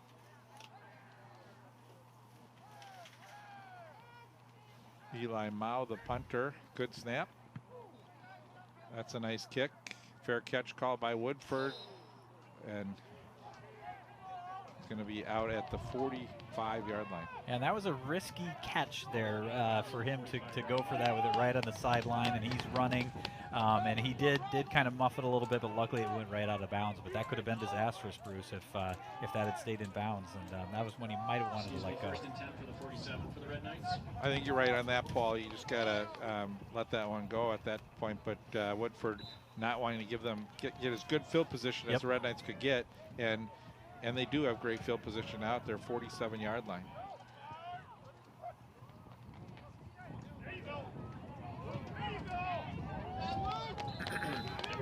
Side handoff. That's Ferdine. And Ferdine gets it out to midfield. Only one long run by the Red Knights, and that was called back. That was Petty with the. Yeah, he had that nice misdirection, kind of rattled things up, and there was an illegal block to the back. But it's a nice three-yard run right there by Ferdine, and it brings him to 2nd and 7. And let's get it going here, Red Knights. It's 9:30 left in the third quarter, and he fumbled it. And it looks like Chanhassen has it. Boy, that was the worst pep speech I've ever heard. I didn't think there was anything wrong with the speech. It just wasn't well received, Bruce, and that's an unfortunate break. It looked like a bobbled little toss in the backfield went wrong. Maybe some miscommunication there, and Chanhassen will take over, and that's a huge break for the Storm and a really unfortunate situation for the Red Knights who are looking to get something going. Yeah, it's an uphill battle right now when you're down by 2 touchdowns, and you just need to have things go your way, and that was cannot afford the turnovers, and now it's going to put the pressure back on the defense to make a stop here, get the ball back. Yep, and it gives the Storm great field position, and defense is, like you said, going to really have to step up here. Back to pass. They throw on the far side. It's complete. Ock spins inside to the 35-yard line. And that looked like almost a similar play to the one to Ock before that was off target. He was pretty wide open. There didn't seem to be anybody there, and a nice, easy play for the Storm to make.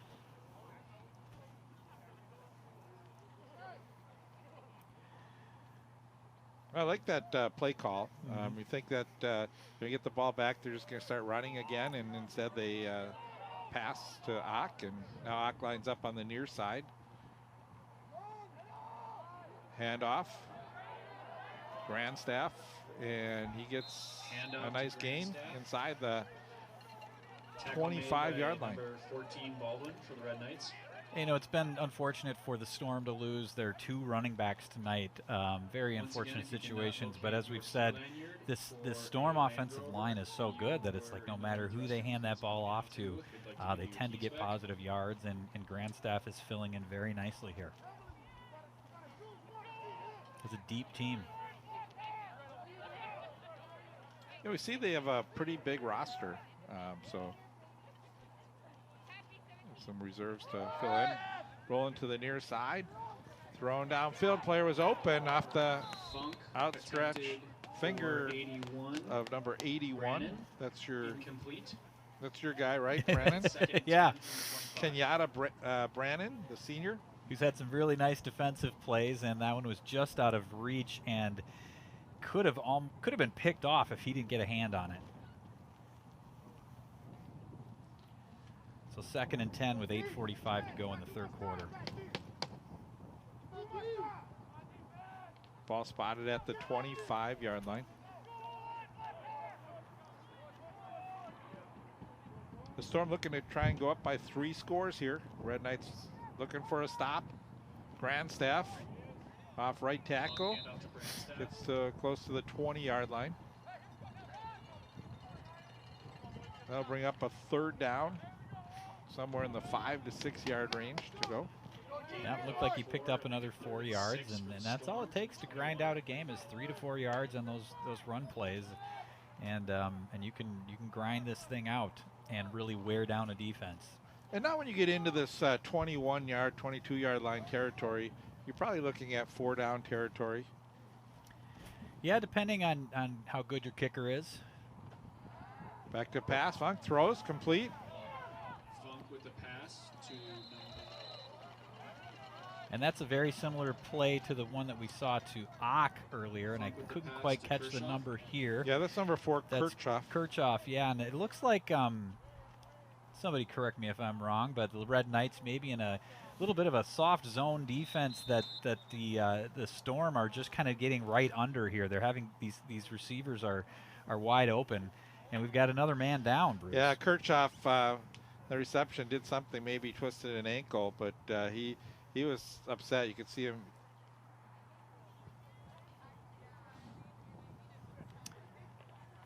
Well, now he's getting up and walking off, so that's good to see. He slammed his hand down on the turf, and I thought that was going to indicate that maybe it was something more severe, but he looks to be walking pretty good over to the sideline. So, yeah, and sometimes, you know, a little twist can initially feel like something very severe. And oh yeah, you see the Red Knight defender there kind of landed on his ankle, but he looks like he's doing just fine. And I suspect he'll be back in this game. First and 10 from the 12 for the Storm. A big play for the Storm is they have now first down 10 from the 11-yard line.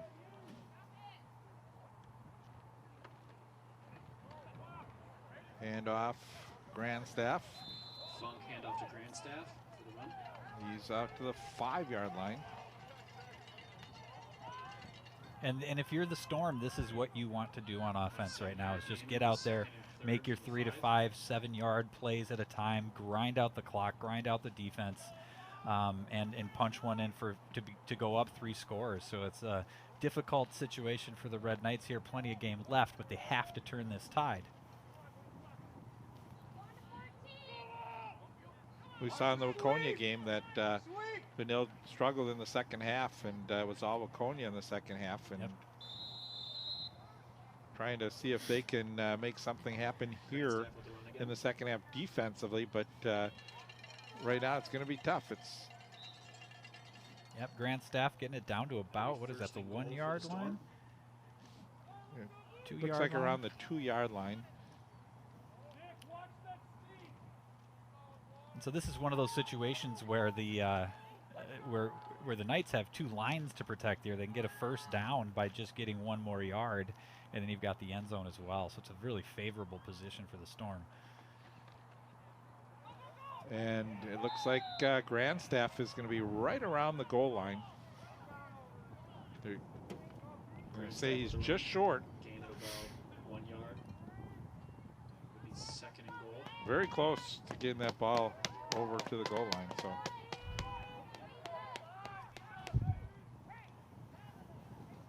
second down.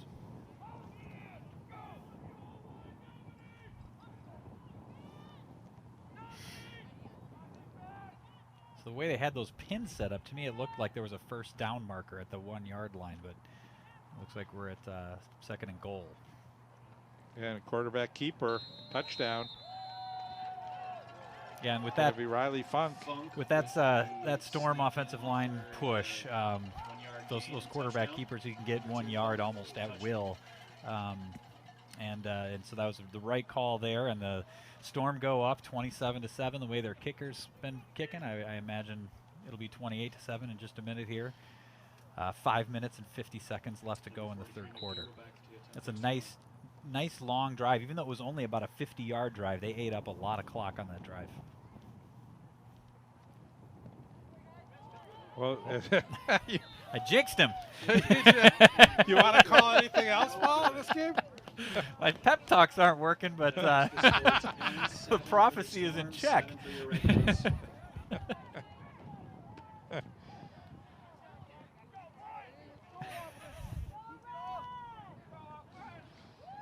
So it's 27-7. I'm just going to stop making any kind of predictions whatsoever. You'll never hear me say that it's been a penalty-free game, because last time I did that, there were about 15 penalties following that. Yeah. So. Oh. Well, so now the Red Knights trail 27-7, and it's going to be really important on this next series to see if they can make something happen. They're not out of this football game yet.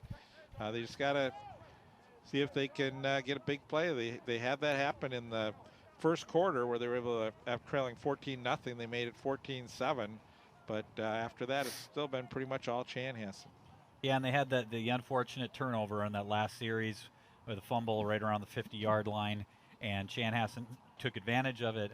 And the defense has really played well this game. They've been kind of doing their part. The offense really has to get going now. Kudos to Chanhassen too. They've had a couple big injuries to 2 of their key, running backs, and they're still able to take their third-string running back, get down the field, and get that touchdown. So they're going to squib it, and the Red Knights, Brady Wine will fall on it. So Benilde takes over at about the 25-yard line. 5:50 1:50 left to go in the third quarter. Plenty of time.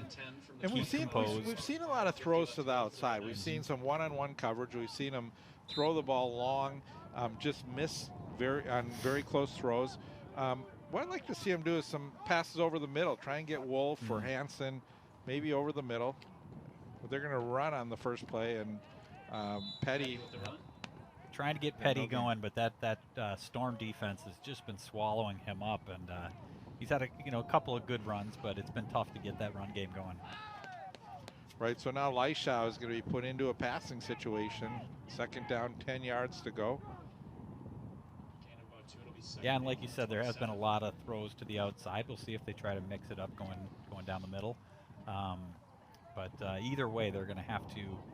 That passing game is going to be essential at this point for the Red Knights to get back into this ball game, especially just because of how difficult it has been to get the running game going, and the fact that they're down 3 scores.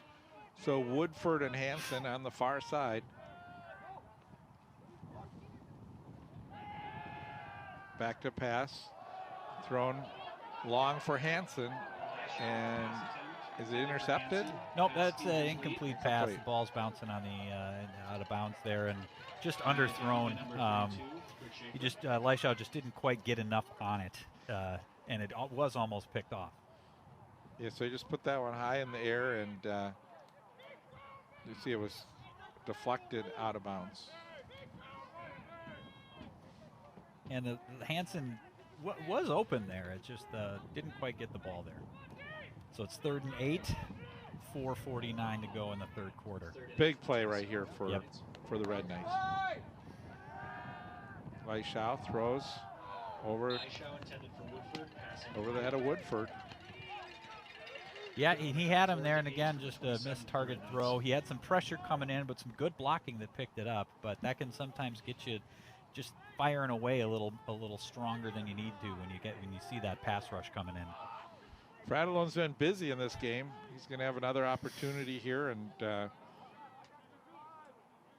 Storm are going to have really good field position. Well, Storm look like they're going for the block because they have no one back. Wow, that takes a nice night bounce.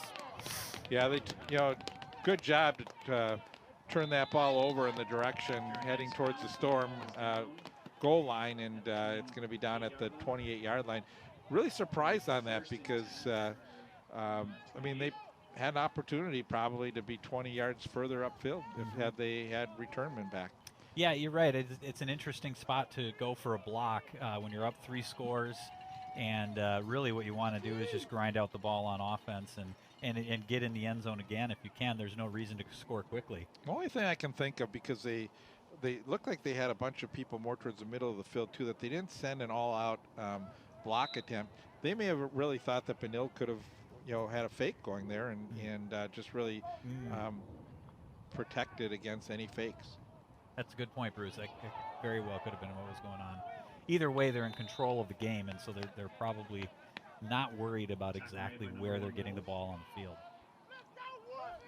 And again, Chanhassen, not afraid to throw the football in this situation with the lead, and Ock, the recipient of that catch, as he gets out to the 36-yard line. Second down, couple yards to go. This Chanhassen offense has really impressed me in this game. Yeah. And as I've said, my belief is that it's all starting at that offensive line. They have just been stellar. High snap. And see what I mean? Red Knights get in. Right. I say things, and then then they get a pass rush coming in. But that was probably more due to a high snap and Funk did a good job. Yeah, it was a high snap, but he's still able to catch the football. And as Fondren was coming in, making the tackle, and that just throws the whole timing of the play off when those things happen. It enabled Fondren to get in there and make the tackle. So now the Red Knights need a stop here. It's 3rd down, 7 yards to go. The ball placed at the 31-yard line. Still 3 minutes, 22 seconds left here in the third quarter. 27-7 the score in favor of the Storm. Riley Funk, the quarterback. We haven't seen Kunin with any catches here recently. It's been mostly to Ock. Let's see, we're going to get a timeout. Timeout, Chanhassen. For Chanhassen.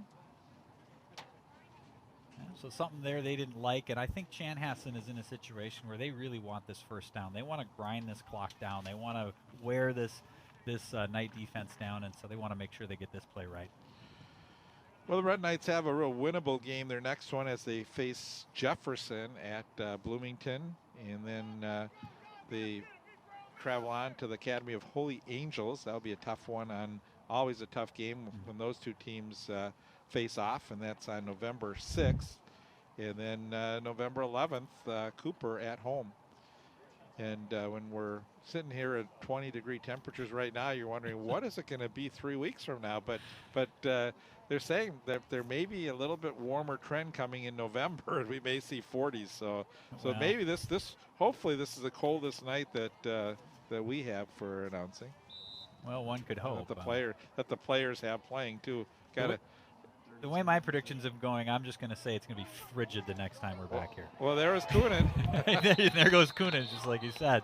You were wondering when they were going to call his number again, and they did. And nice pickup for. They're going to call it incomplete. Oh, they did call it incomplete. Funk intended for Kunin, pass incomplete. Let's take a look again, and oh wow, that was a good defensive play. Yeah, that was almost. You could argue a fumble, but he didn't quite have possession, I don't think. He didn't make that proverbial football move once establishing possession, so it's incomplete. Good punch out there. Yeah, what a great play by Parker Skelton, number 20. Gets him the ball back with good field position. 2:53 to go in the third quarter. Fiala with the fair catch. Fiala.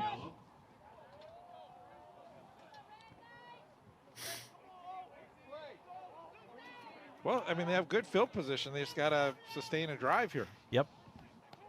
Yeah, they have not even really been able to get many first downs, and so they got to get their offense going. The defense has been really doing about everything they can to keep them in this game, and so yeah, the offense, I'm sure, and they know it. They want to get the ball going more than anybody. Well, Woodford is not in the game right now, so leads me to believe they could be running the football here. Nice run by Petty. Gets into Storm territory at the 49-yard line, and we have another injured player. And that looks like Will Peschel. Did I get that right? Number 5? Not sure if I'm saying his name. Nope, that's the. Eli Mao. I'm looking at the wrong roster. Yeah. Not having a good night, Bruce. It's really cold up here. Is. It's hard to see through the windows a little bit too. I'm a summer guy. I apologize for getting those names wrong. I want to get kids' names right. Just stretching out his ankle a little bit here. Yeah. Leg. I'm not sure if that could be a cramp. Sometimes that.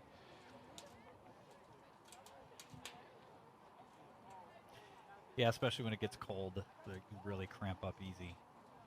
And they've been having to, there's been a lot of delays in this game as well, and that doesn't help either. Once you get warm and you're moving, things are good, but you get warm, you have a delay, you get cold. You get warm, you have a delay, you get cold, and that can lead to cramps real quick. Seems to be all right, though. So 2 minutes, 39 seconds left here in the third quarter, and we're 2 hours and 19 minutes old.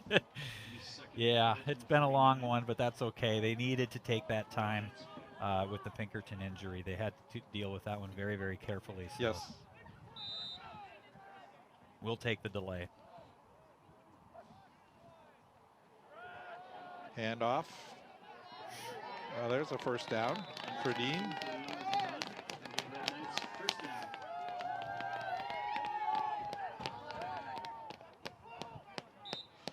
And the fans have something to cheer about. Yes, they're moving the sticks. That's what you want. First down, and they need to keep it moving. And I just have to make sure Paul doesn't say anything that turns it in the wrong direction. I know. I'm afraid to say anything now. Because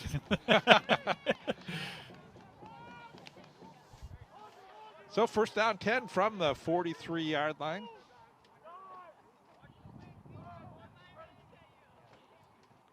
Handoff Petty. No gain. Nothing there. That's that Storm defense plugging up holes again. Petty trying to get it going. He's such a strong runner. I like the way he just pushes and pushes, but he's having a hard time breaking through that Storm defense tonight.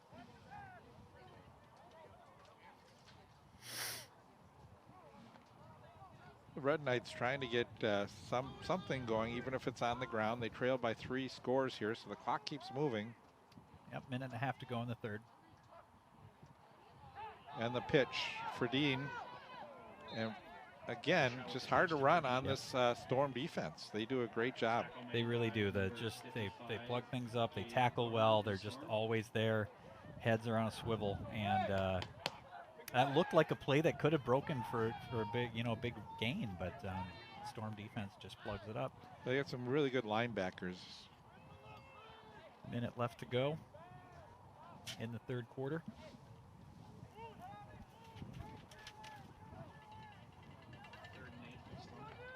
Back to pass. Thrown Got him. complete. Fondren, the tight end. That's exactly what we wanted to do there. Get the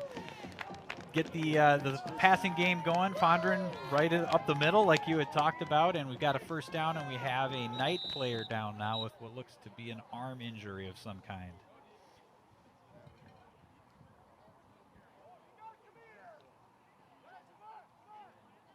And his arms across his chest, can't quite see his number. Is that 54? Looks like Turson, Ethan Turson. Let's see here. Looked like 54 to me as well. Turson. Yep, you got it. Ethan Turson. I just grabbed the binoculars to look, and I think my eyes are frozen now. It looks like might be the shoulder. Working his elbow, but it looks like there's, I'm not sure. Yeah, I don't know if we can get a look at it and maybe see what happened, but great play for the Knights, and we hope Turson's okay. Yeah, he's on the right side of the line here. You see he pulls right here, and yeah, something happened on that block, and he was hurt right there. He's up on his feet. Well, the nice thing about having an arm injury, you can walk off on your own. Yeah, hopefully he's all right. It's really hard to tell what happened there, but they're going to take a look at him on the sidelines, and we'll see. Hopefully just maybe a little stinger or something, and he'll be back in. They're going to run the football again. That's for Dean. That's for Dean again, and again, it's just one of those where I thought he was going to break it, but the tackling is just excellent. The angles are there, and they just kind of swarm in on you, and it's tough to get any big gains, but he got a couple. So we're looking at 2nd and 8 with 20 seconds left in the third quarter. So I imagine this will probably get run out, but we'll see if they take a snap before the end of the quarter. That was a great tackle by Mitch Becker, number 34. Still 6 seconds, 5, 4, 3. They're going to run a play. They do a quick handoff and no gain. So we're looking at 3rd and long heading into the fourth quarter. Petty is the ball carrier. And so we are through 3 quarters here, 27-7. So only 1 score in the second half so far, and that being a 1-yard run by the quarterback and Funk. And now we are at 27-7. We'll be back with the fourth quarter in just a minute.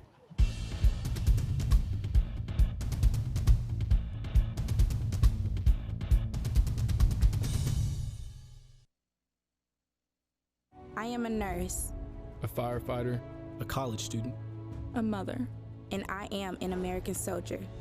I will always be ready for every storm and disaster that threatens my community. I will always be there to protect my neighbors, my family, and my country. We are the Army National Guard. We are the Army National Guard. We are the Army National Guard. Visit nationalguard.com to learn more about part-time service. 27-7 our score. 12 minutes remaining here. That's our fourth quarter, which is coming up now. Red Knights with the ball at the 25-yard line, trailing 27-7, looking to get back in this football game if they can with a quick score here in the fourth quarter. And a bad exchange, and it's going to be Red Knights football still, and it's going to bring up a 4th down and long. Yep, so that's another fumble there for the Knights, and luckily they were able to recover it, but looked like he dropped it, and that's the kind of stuff that can just get you into trouble when you keep doing that. Yeah, and that was Daniel Porsche who was able to recover the fumble. So it's 4th and 8, definitely in 4-down territory at this point. 4th and 8 from 27 for the Red Knights. Big play for the Red Knights here. Leishau, he's got time, throws to the far side, and out of bounds. Yeah, looked like he was out of bounds. That's Woodford. And let's take a look at it. Looks one way, looks the other. Gets rid of the ball when he needed to, and he no, just couldn't get the feet in, and so it's turnover on downs. And the Storm now, kind of deep, about the 20-yard line in their own territory. 11 minutes to play in the fourth quarter. And at this point, I think we could say just about close. It was close. I'd like to, if we could see that again, he really may have dragged that toe. Which would be an unfortunate break for the Knights. Grandstaff, and we're going to have a penalty on the play here, but nice run by Grandstaff as he just keeps turning his way out to the 35-yard line. Yeah, I think this one's going to come back. Yeah. Yep. That's often what happens when you get a flag on a play like that late into the play. You usually have a hold. Take a look at this play again. Let's see Woodford. He only needs 1 foot in, right? It's right. Oh, it just depends. Yeah, it was so close. Yeah, it was hard to tell when the foot came up as compared to with when he caught the ball. Right, with possession. And in real time, it's even more difficult to make those plays. Here's a little bit of a different angle. Yeah. And let's see here. It just depends if that foot is on the line or not. He dragged the foot, but he might have been dragged over the line when he caught it. It looks like he is in. I mean, it's hard to tell. It's really close. It's close, and those are ones that's really unfortunate on a 4th down for the Knights, but when you're the ref calling that live, that's even harder to call. Right, and again, no replays. Right. There's a good defensive play by the Red Knights. And again, the Red Knight defense doing what they need to do. Stuffing up the Storm here, who are also probably playing a bit conservatively. They don't want to throw a pick six or anything like that in a situation like this. But the defense of the Red Knights doing what they need to do to try to get the ball back into the hands of their offense. 10 minutes to play in the game. Yeah, we've seen Funk throwing these short passes. Watch for Ock or Kunin here. But they hand off, and there's a great tackle. Wow. Wolf again. We've seen so many great plays by Wolf. Yeah, he's had a nice night.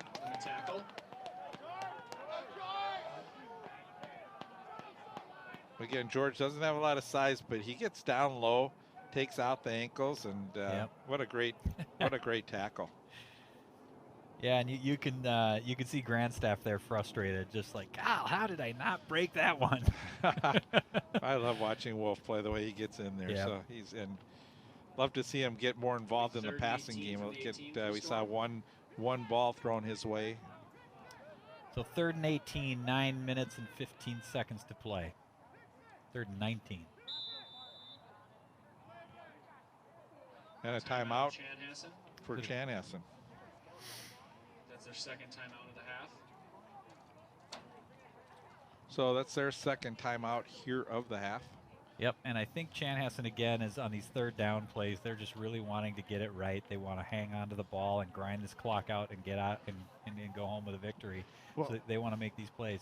Well, and again, it's 3rd down 19. You don't want anything bad to happen, but you are deep in your own territory, and the punting has always been a little bit adventurous because of the snap. So, so they're going to say, okay, do we play conservative, or do we take a chance and throw it downfield and not have to punt the football if we don't have to? So, yep, yeah, and what they don't want to do that deep is get nothing, and so you want to, it's a good timeout to just make sure we all know what we're trying to do here and we get it executed. And hopefully still the Red Knights can stop them and get the ball back with some decent field position. 9:11 to play. 3rd and 19. It'll be 3rd and 19 from the 17 for the Storm. So they need to get to about the 36-yard line.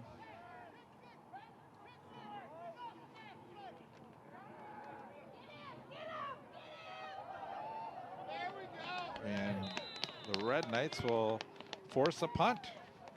Yeah, and I think, Bruce, that's probably a situation where the Storm did not want to throw the ball up because of an interception, potentially a pick six, and really just said, let's do this end around and see how many yards we can get. Maybe we can get a first down, but even if we can only get 10, that just makes the punt that much easier. Yeah, so Riley Funk was the ball carrier, kept it that time, and Fialo did a good job on the tackle. Woodford and Fialo back to receive the punt. Woodford and Fialo will go back to receive this punt.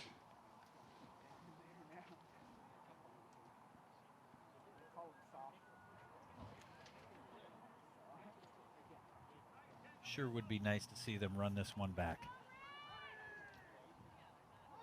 See if I can get any calls right tonight. Mao is a punter, and he was hurt a little bit earlier. Fair catch. Taken at the 47. So they're getting at the do or die situation here for the Knights. We can start saying, oh, this is a really big play. At this point, every play is probably a really big play for the Red Knights, trying to see if they can do anything to get back in this, and maybe by, I'll say right now, a miracle squeak out a victory. But either way, they've got to get it going right now with 8 minutes left to play. Yeah, they have not scored in the second half at home yet this year, so they could really use something big to happen here. And Leishau throws downfield for Woodford, and he had a chance for us that time. He had him, and that's just really good defense on the Storm, and that was looked like number 32. Yeah, Kurt Schaefer. Kurt Schaefer with the perfectly timed hit. I mean, that ball is so hard to hang on to when you're getting hit right as you're catching it, and so the good throw, and Woodford was there ready to catch it, but just a great defensive play. Again, you see Leishau throws back across his body, and it was a great throw. Great throw, and I just can't emphasize the timing on the hit. They're going to run Petty. Petty with a good head of steam as he gets out to the 46. Going to be shy by about 3 yards, maybe 4. Yeah, but a nice run from Petty. That's what he's been, working on getting all game, and hasn't given up and just keeps chugging. Finally gets a nice run up the middle. Well, he got a good block that time. He was able to get a little bit of a head of steam and got a nice gain out of that one. So 3rd and 3 with 7.5 to play.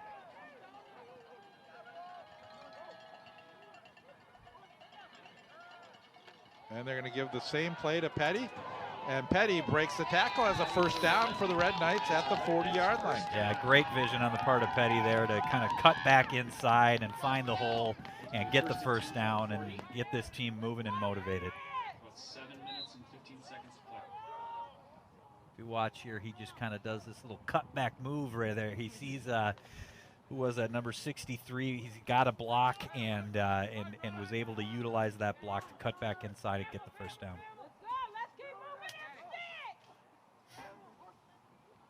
Back to pass, Leishau. He's going to let it go downfield towards the corner. Coming back for the football and unable to catch Charlie Hansen. Yep, just a little bit off target. Looked to me like Hansen could have maybe been called for some offensive pass interference. Saw a little push off. Let's see. No. No, but he just couldn't stop quick enough. Yeah. And sometimes, you know, the ground's hard. You just don't get your feet dug in and be able to get back to that ball.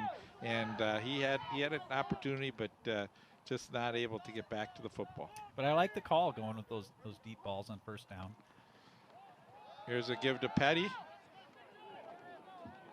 Dancing around in the backfield a little bit and managed to pick up a couple of yards.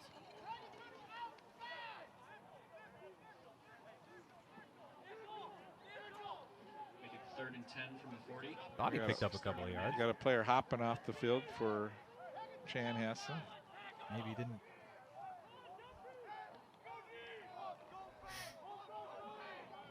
So 3rd and 10, 6:20 to play. 4 down territory. Leischow under pressure. Nice move. Eludes one defender. Now he throws downfield, and this one is caught. Nice. What a play by Leischow to avoid getting sacked, cut underneath to avoid. George then he's Wolf. on the run, throws, and who was that? George Wolf. And it was George Wolf with a great catch. Look at him just move out of the way. Wolf for the first down. Makes a nice running throw. Just a bullet right on target. And there's George Wolf with that play that you were waiting to happen. That's right. Like, give him another chance, and he'll catch it. And what a great job to catch it, stay in bounds. And it was a good throw. Yeah. That's a great play. Let's punch one in here, Knights. 6 minutes to go. High snap, the give to Petty, and he is taken down behind the line of scrimmage. Great play by number 6 of Chanhassen. That's Jack Hombeck. Yeah, and that was the guy that Leischow, I think, just beat. And so he probably wanted to get in there and make a play. And he did. Second and 14 from 29. Yeah, Hombeck outside linebacker number 6 and senior. A lot of seniors on this defense. It's 10 out of the 11 starters were seniors.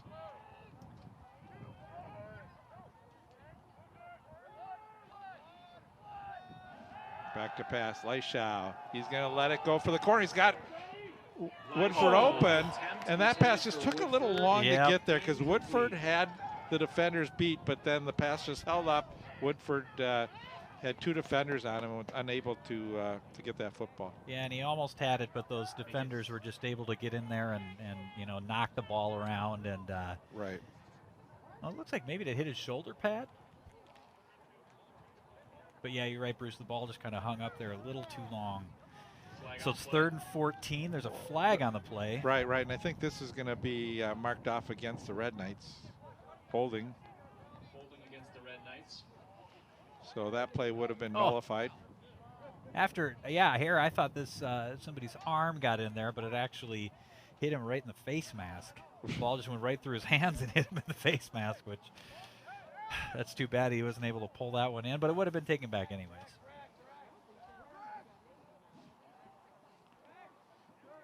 So still 2nd down now. Right, 2nd down, 14 yards to go. Actually 30 with the penalty. Oh, yep. Now they put it on the scoreboard. 2nd and 31 with 5 minutes and 11 seconds to play in the game, so it's a long 2nd down. But it seems like the Red Knights are punching for the end zone anyways. 4 wideouts, and I think we're going to get a 3rd timeout of the game, of the half for the Storm. And they must have seen something there they didn't like to be taking a timeout on 2nd and 31. Well, the Red Knights went with 4 wideouts that time, and I'm not sure that they had enough defenders to cover the 4 wideouts, and so taking the timeout there. They've used their last one now with 5:11 to go.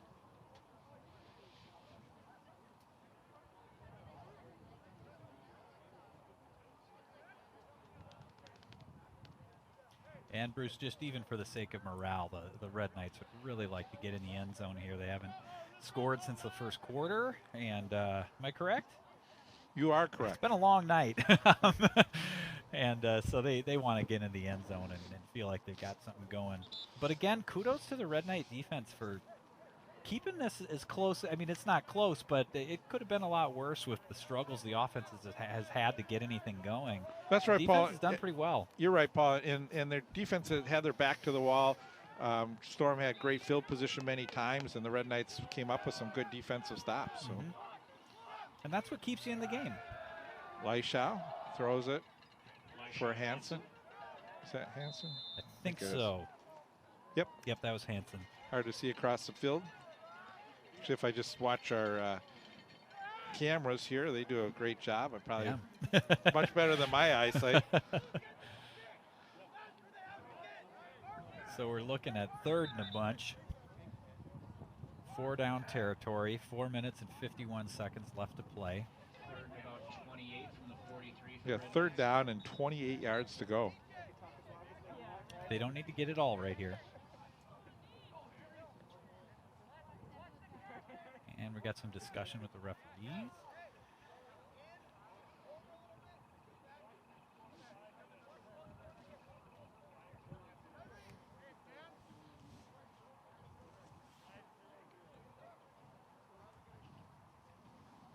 Not sure what they're... Maybe just making sure they have the right time on the clock, the right down. I'm not sure.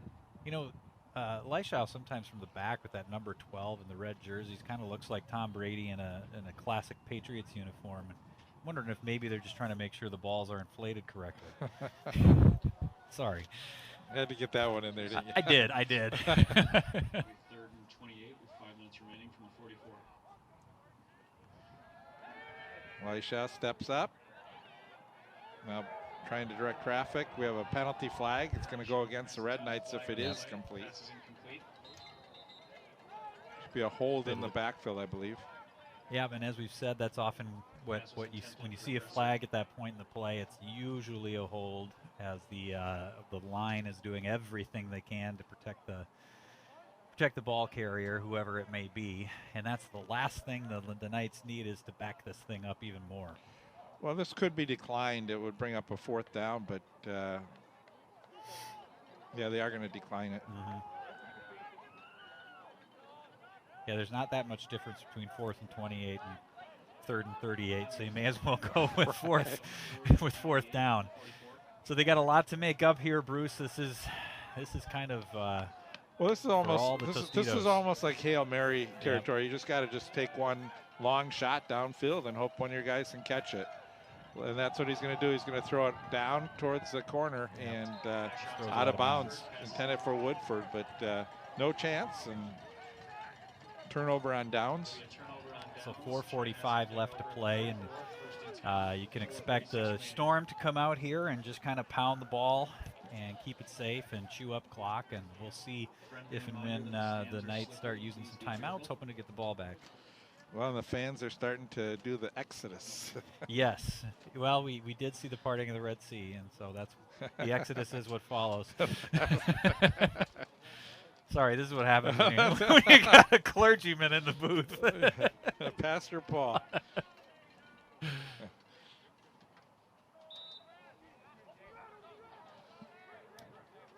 Grandstaff, the running back.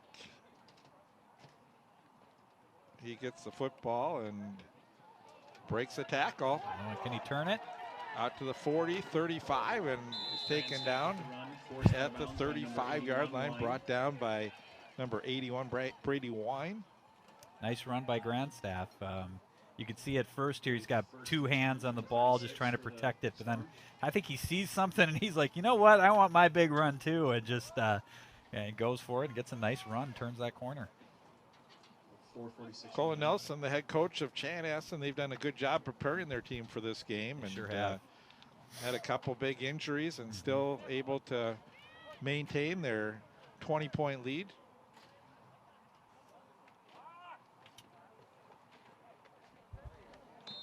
Grandstaff with the run. Grandstaff picks up a couple just going up the middle, chewing up clock. Right, just wanting to hold on to the football, make sure they don't turn it over.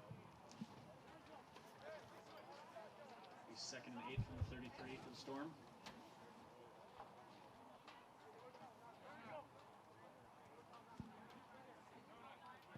Clock down to 4:20 now.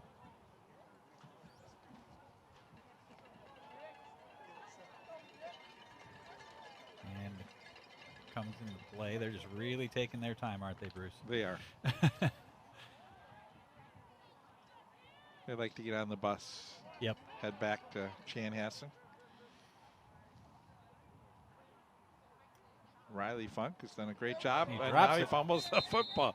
Here we go. He's done it. I was just going to say he's done a great job protecting the football, and then he drops it. He did protect it there. When it was on the ground, he was able to protect it as he went down on top of the ball. Hey, you know, Bruce, you said they just want to get on that bus and head home, and they have had a good night. They've had a great night. They're up 27-7 with 3:30 to play, but 2 huge injuries. Just kind of, like I said, cast that cloud over some things, and you know that that's on their brains, and they're worried about their friends and their teammates, and they do just want to get back on that bus and see how everybody's doing.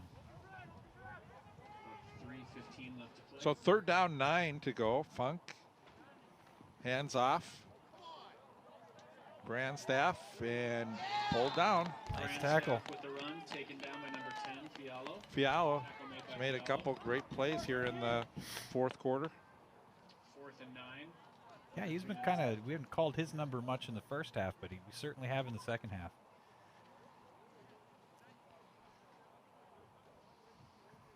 I wouldn't be surprised if they just go for it here and don't take a chance to punt the football. You know, it's a tough spot to punt because you're on the 30 and, you know, it's a touchback or you're only losing 10 yards. And you don't risk that long snap. And kicking a field goal doesn't really do much good, and it's a long field goal. So, yeah, going for it here makes sense. This isn't like a running up the score kind of a thing at all. It's just a sensible play. Riley Funk with 2:22 to go. High snap. And Funk keeps it, and the Red Knights will get the football back. Yeah, with 2:13 to Funk play. With the run. Tackle started by number 3, Charlie Ferlini. Turnover on downs. So the Knights get the ball back on a turnover on downs with 2:15 to play. Getting 3 scores inside of 2 minutes is, I'll say, unlikely. But you know they would like to punch one in.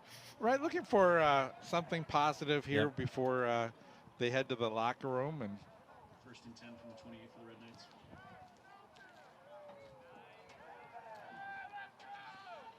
Trying to give the fans that have weathered for out here for close to 3 hours something positive to see.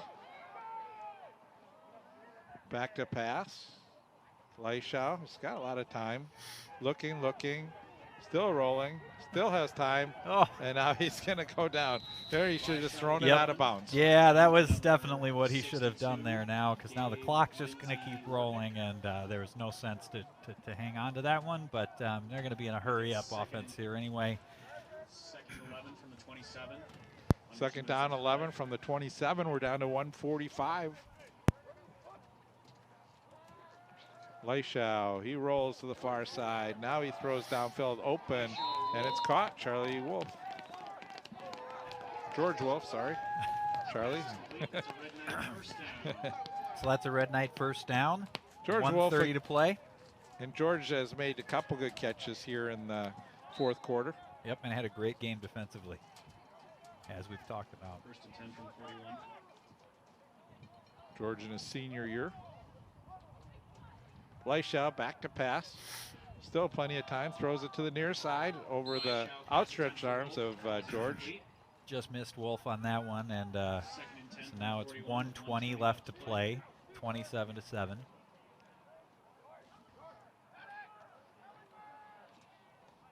And with the incomplete pass, at least the clock stops. Crowd giving Wolf a round of applause there. You know, and he just not happy, you know, just knowing that it's about, you know, winning and stuff. And it looks like he may be hurting a little bit too. So looks like he may have tweaked something on his foot.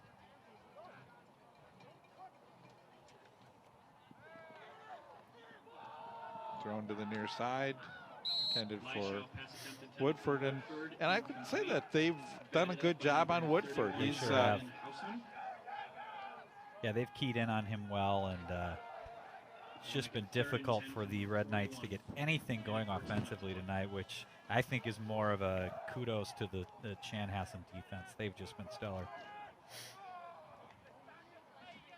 So we're down to 1:14 left here with The score 27-7, third down, 10.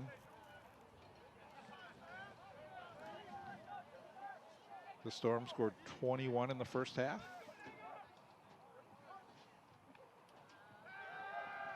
Back to pass. Oof.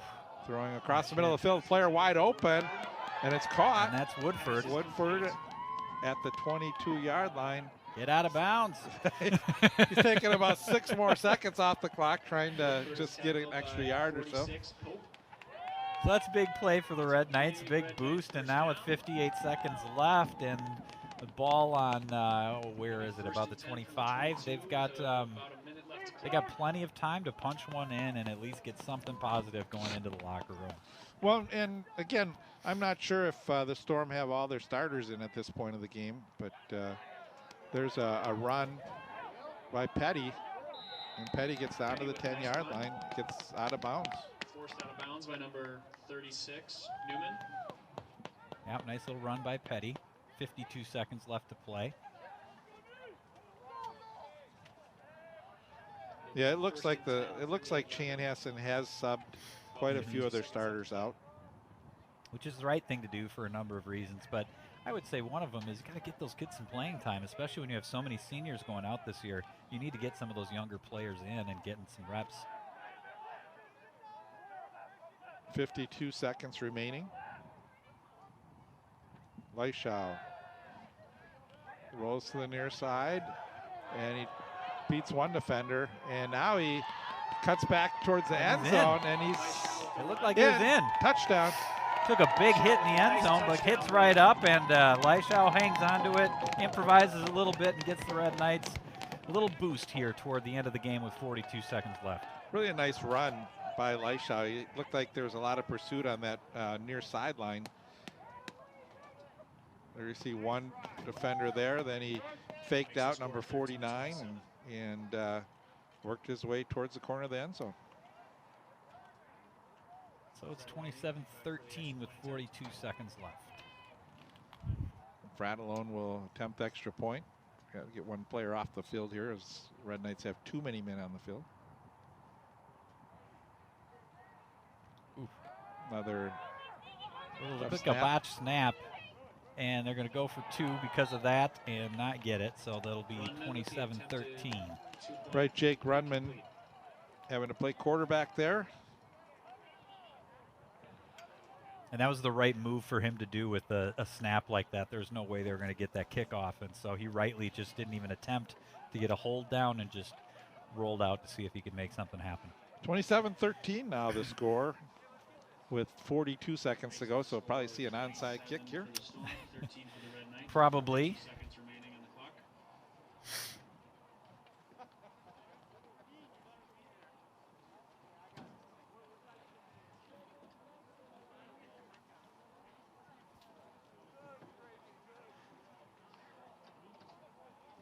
So teams kind of taking their time getting out on the field here. Right. Next opponent for the Red Knights, October 30th at Jefferson. Two road games. They play Holy Angels, and then they close off their season on November 11th against Robbinsdale Cooper here at home. 6-game schedule. First game started October 9th. Not sure what the delay is here. I think they want to wait till the temperature gets below 20. I think it's sitting right around 20 now. They want to get it down to 19 before this game ends. So let's see if they go with the onside kick. They do. That's a good kick. That's a great kick. And they got it. Have it.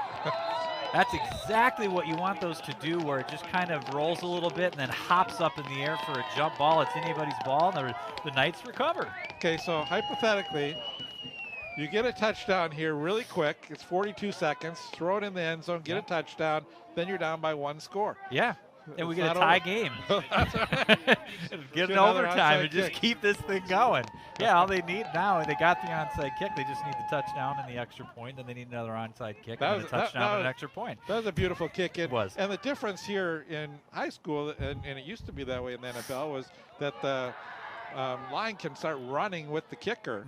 In the NFL, you have to be stationary, so it makes it a lot tougher to get the onside kick in the NFL versus in high school. That's exactly what you want those kicks to do, though, is to bounce up in the air like that right at that moment. Leishau steps in, throws, incomplete. Intended for Woodford. 38 seconds to go now. You know, again, the clock stops if they get that first down, if they can set up quick. That no chance for Woodford.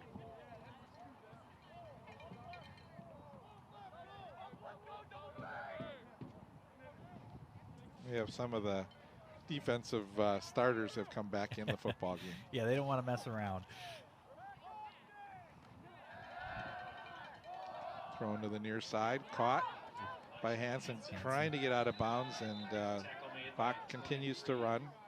The Red Knights will call a timeout. Yeah, and he had a nice little spin move here where I think he thought he could get away, and I thought he could too, but just great hands. I mean, look at that one arm on Hansen to pull him back and take him down. So the Red Knights will take a timeout with 27 seconds remaining, trailing by 14, 27-13 our score. It's 3rd and 7 from the 39, 27 seconds. Third down, 7 yards to go.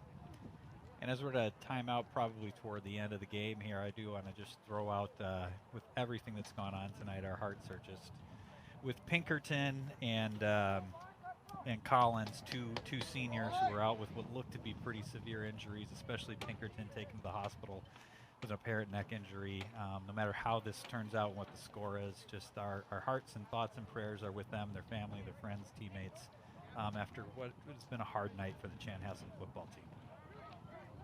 Well said, Paul.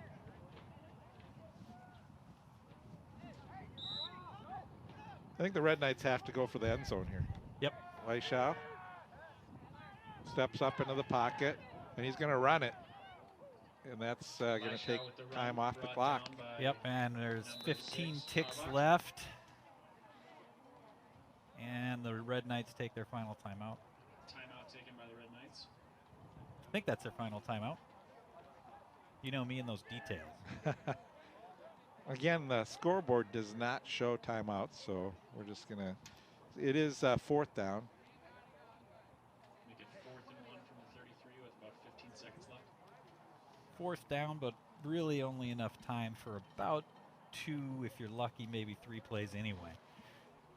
Yeah, and I think, Leishau is just going to have to try and see if he can roll, have some time to find someone in the end zone and put a shot up. But you know that the Storm are playing prevent defense right now.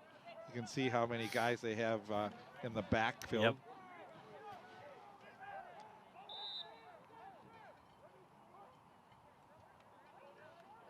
So a 3-man rush, and Leishau throws. Look for Woodford.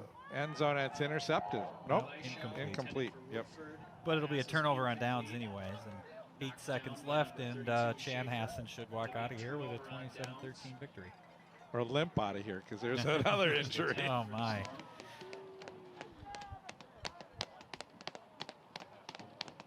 Yeah, so they'll just go in victory formation, and this game should be over here in a couple seconds.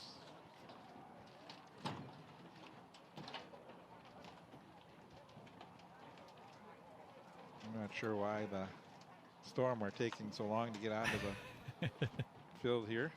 We may be bringing in a rookie backup quarterback for one snap. Well, Funk is out there. Yeah, it's just victory formation. Yep.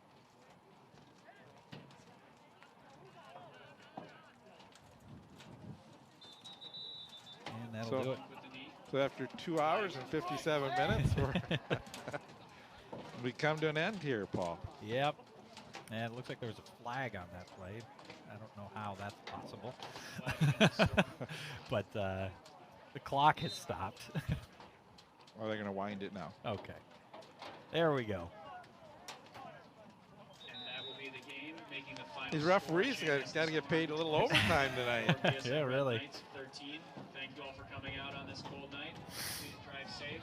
And again, a lot of announcements from the PA speakers. You know, as these stands are so icy, it's just telling people to be careful as they walk out. But it's been, you know, game that I thought would be probably, you know, very close.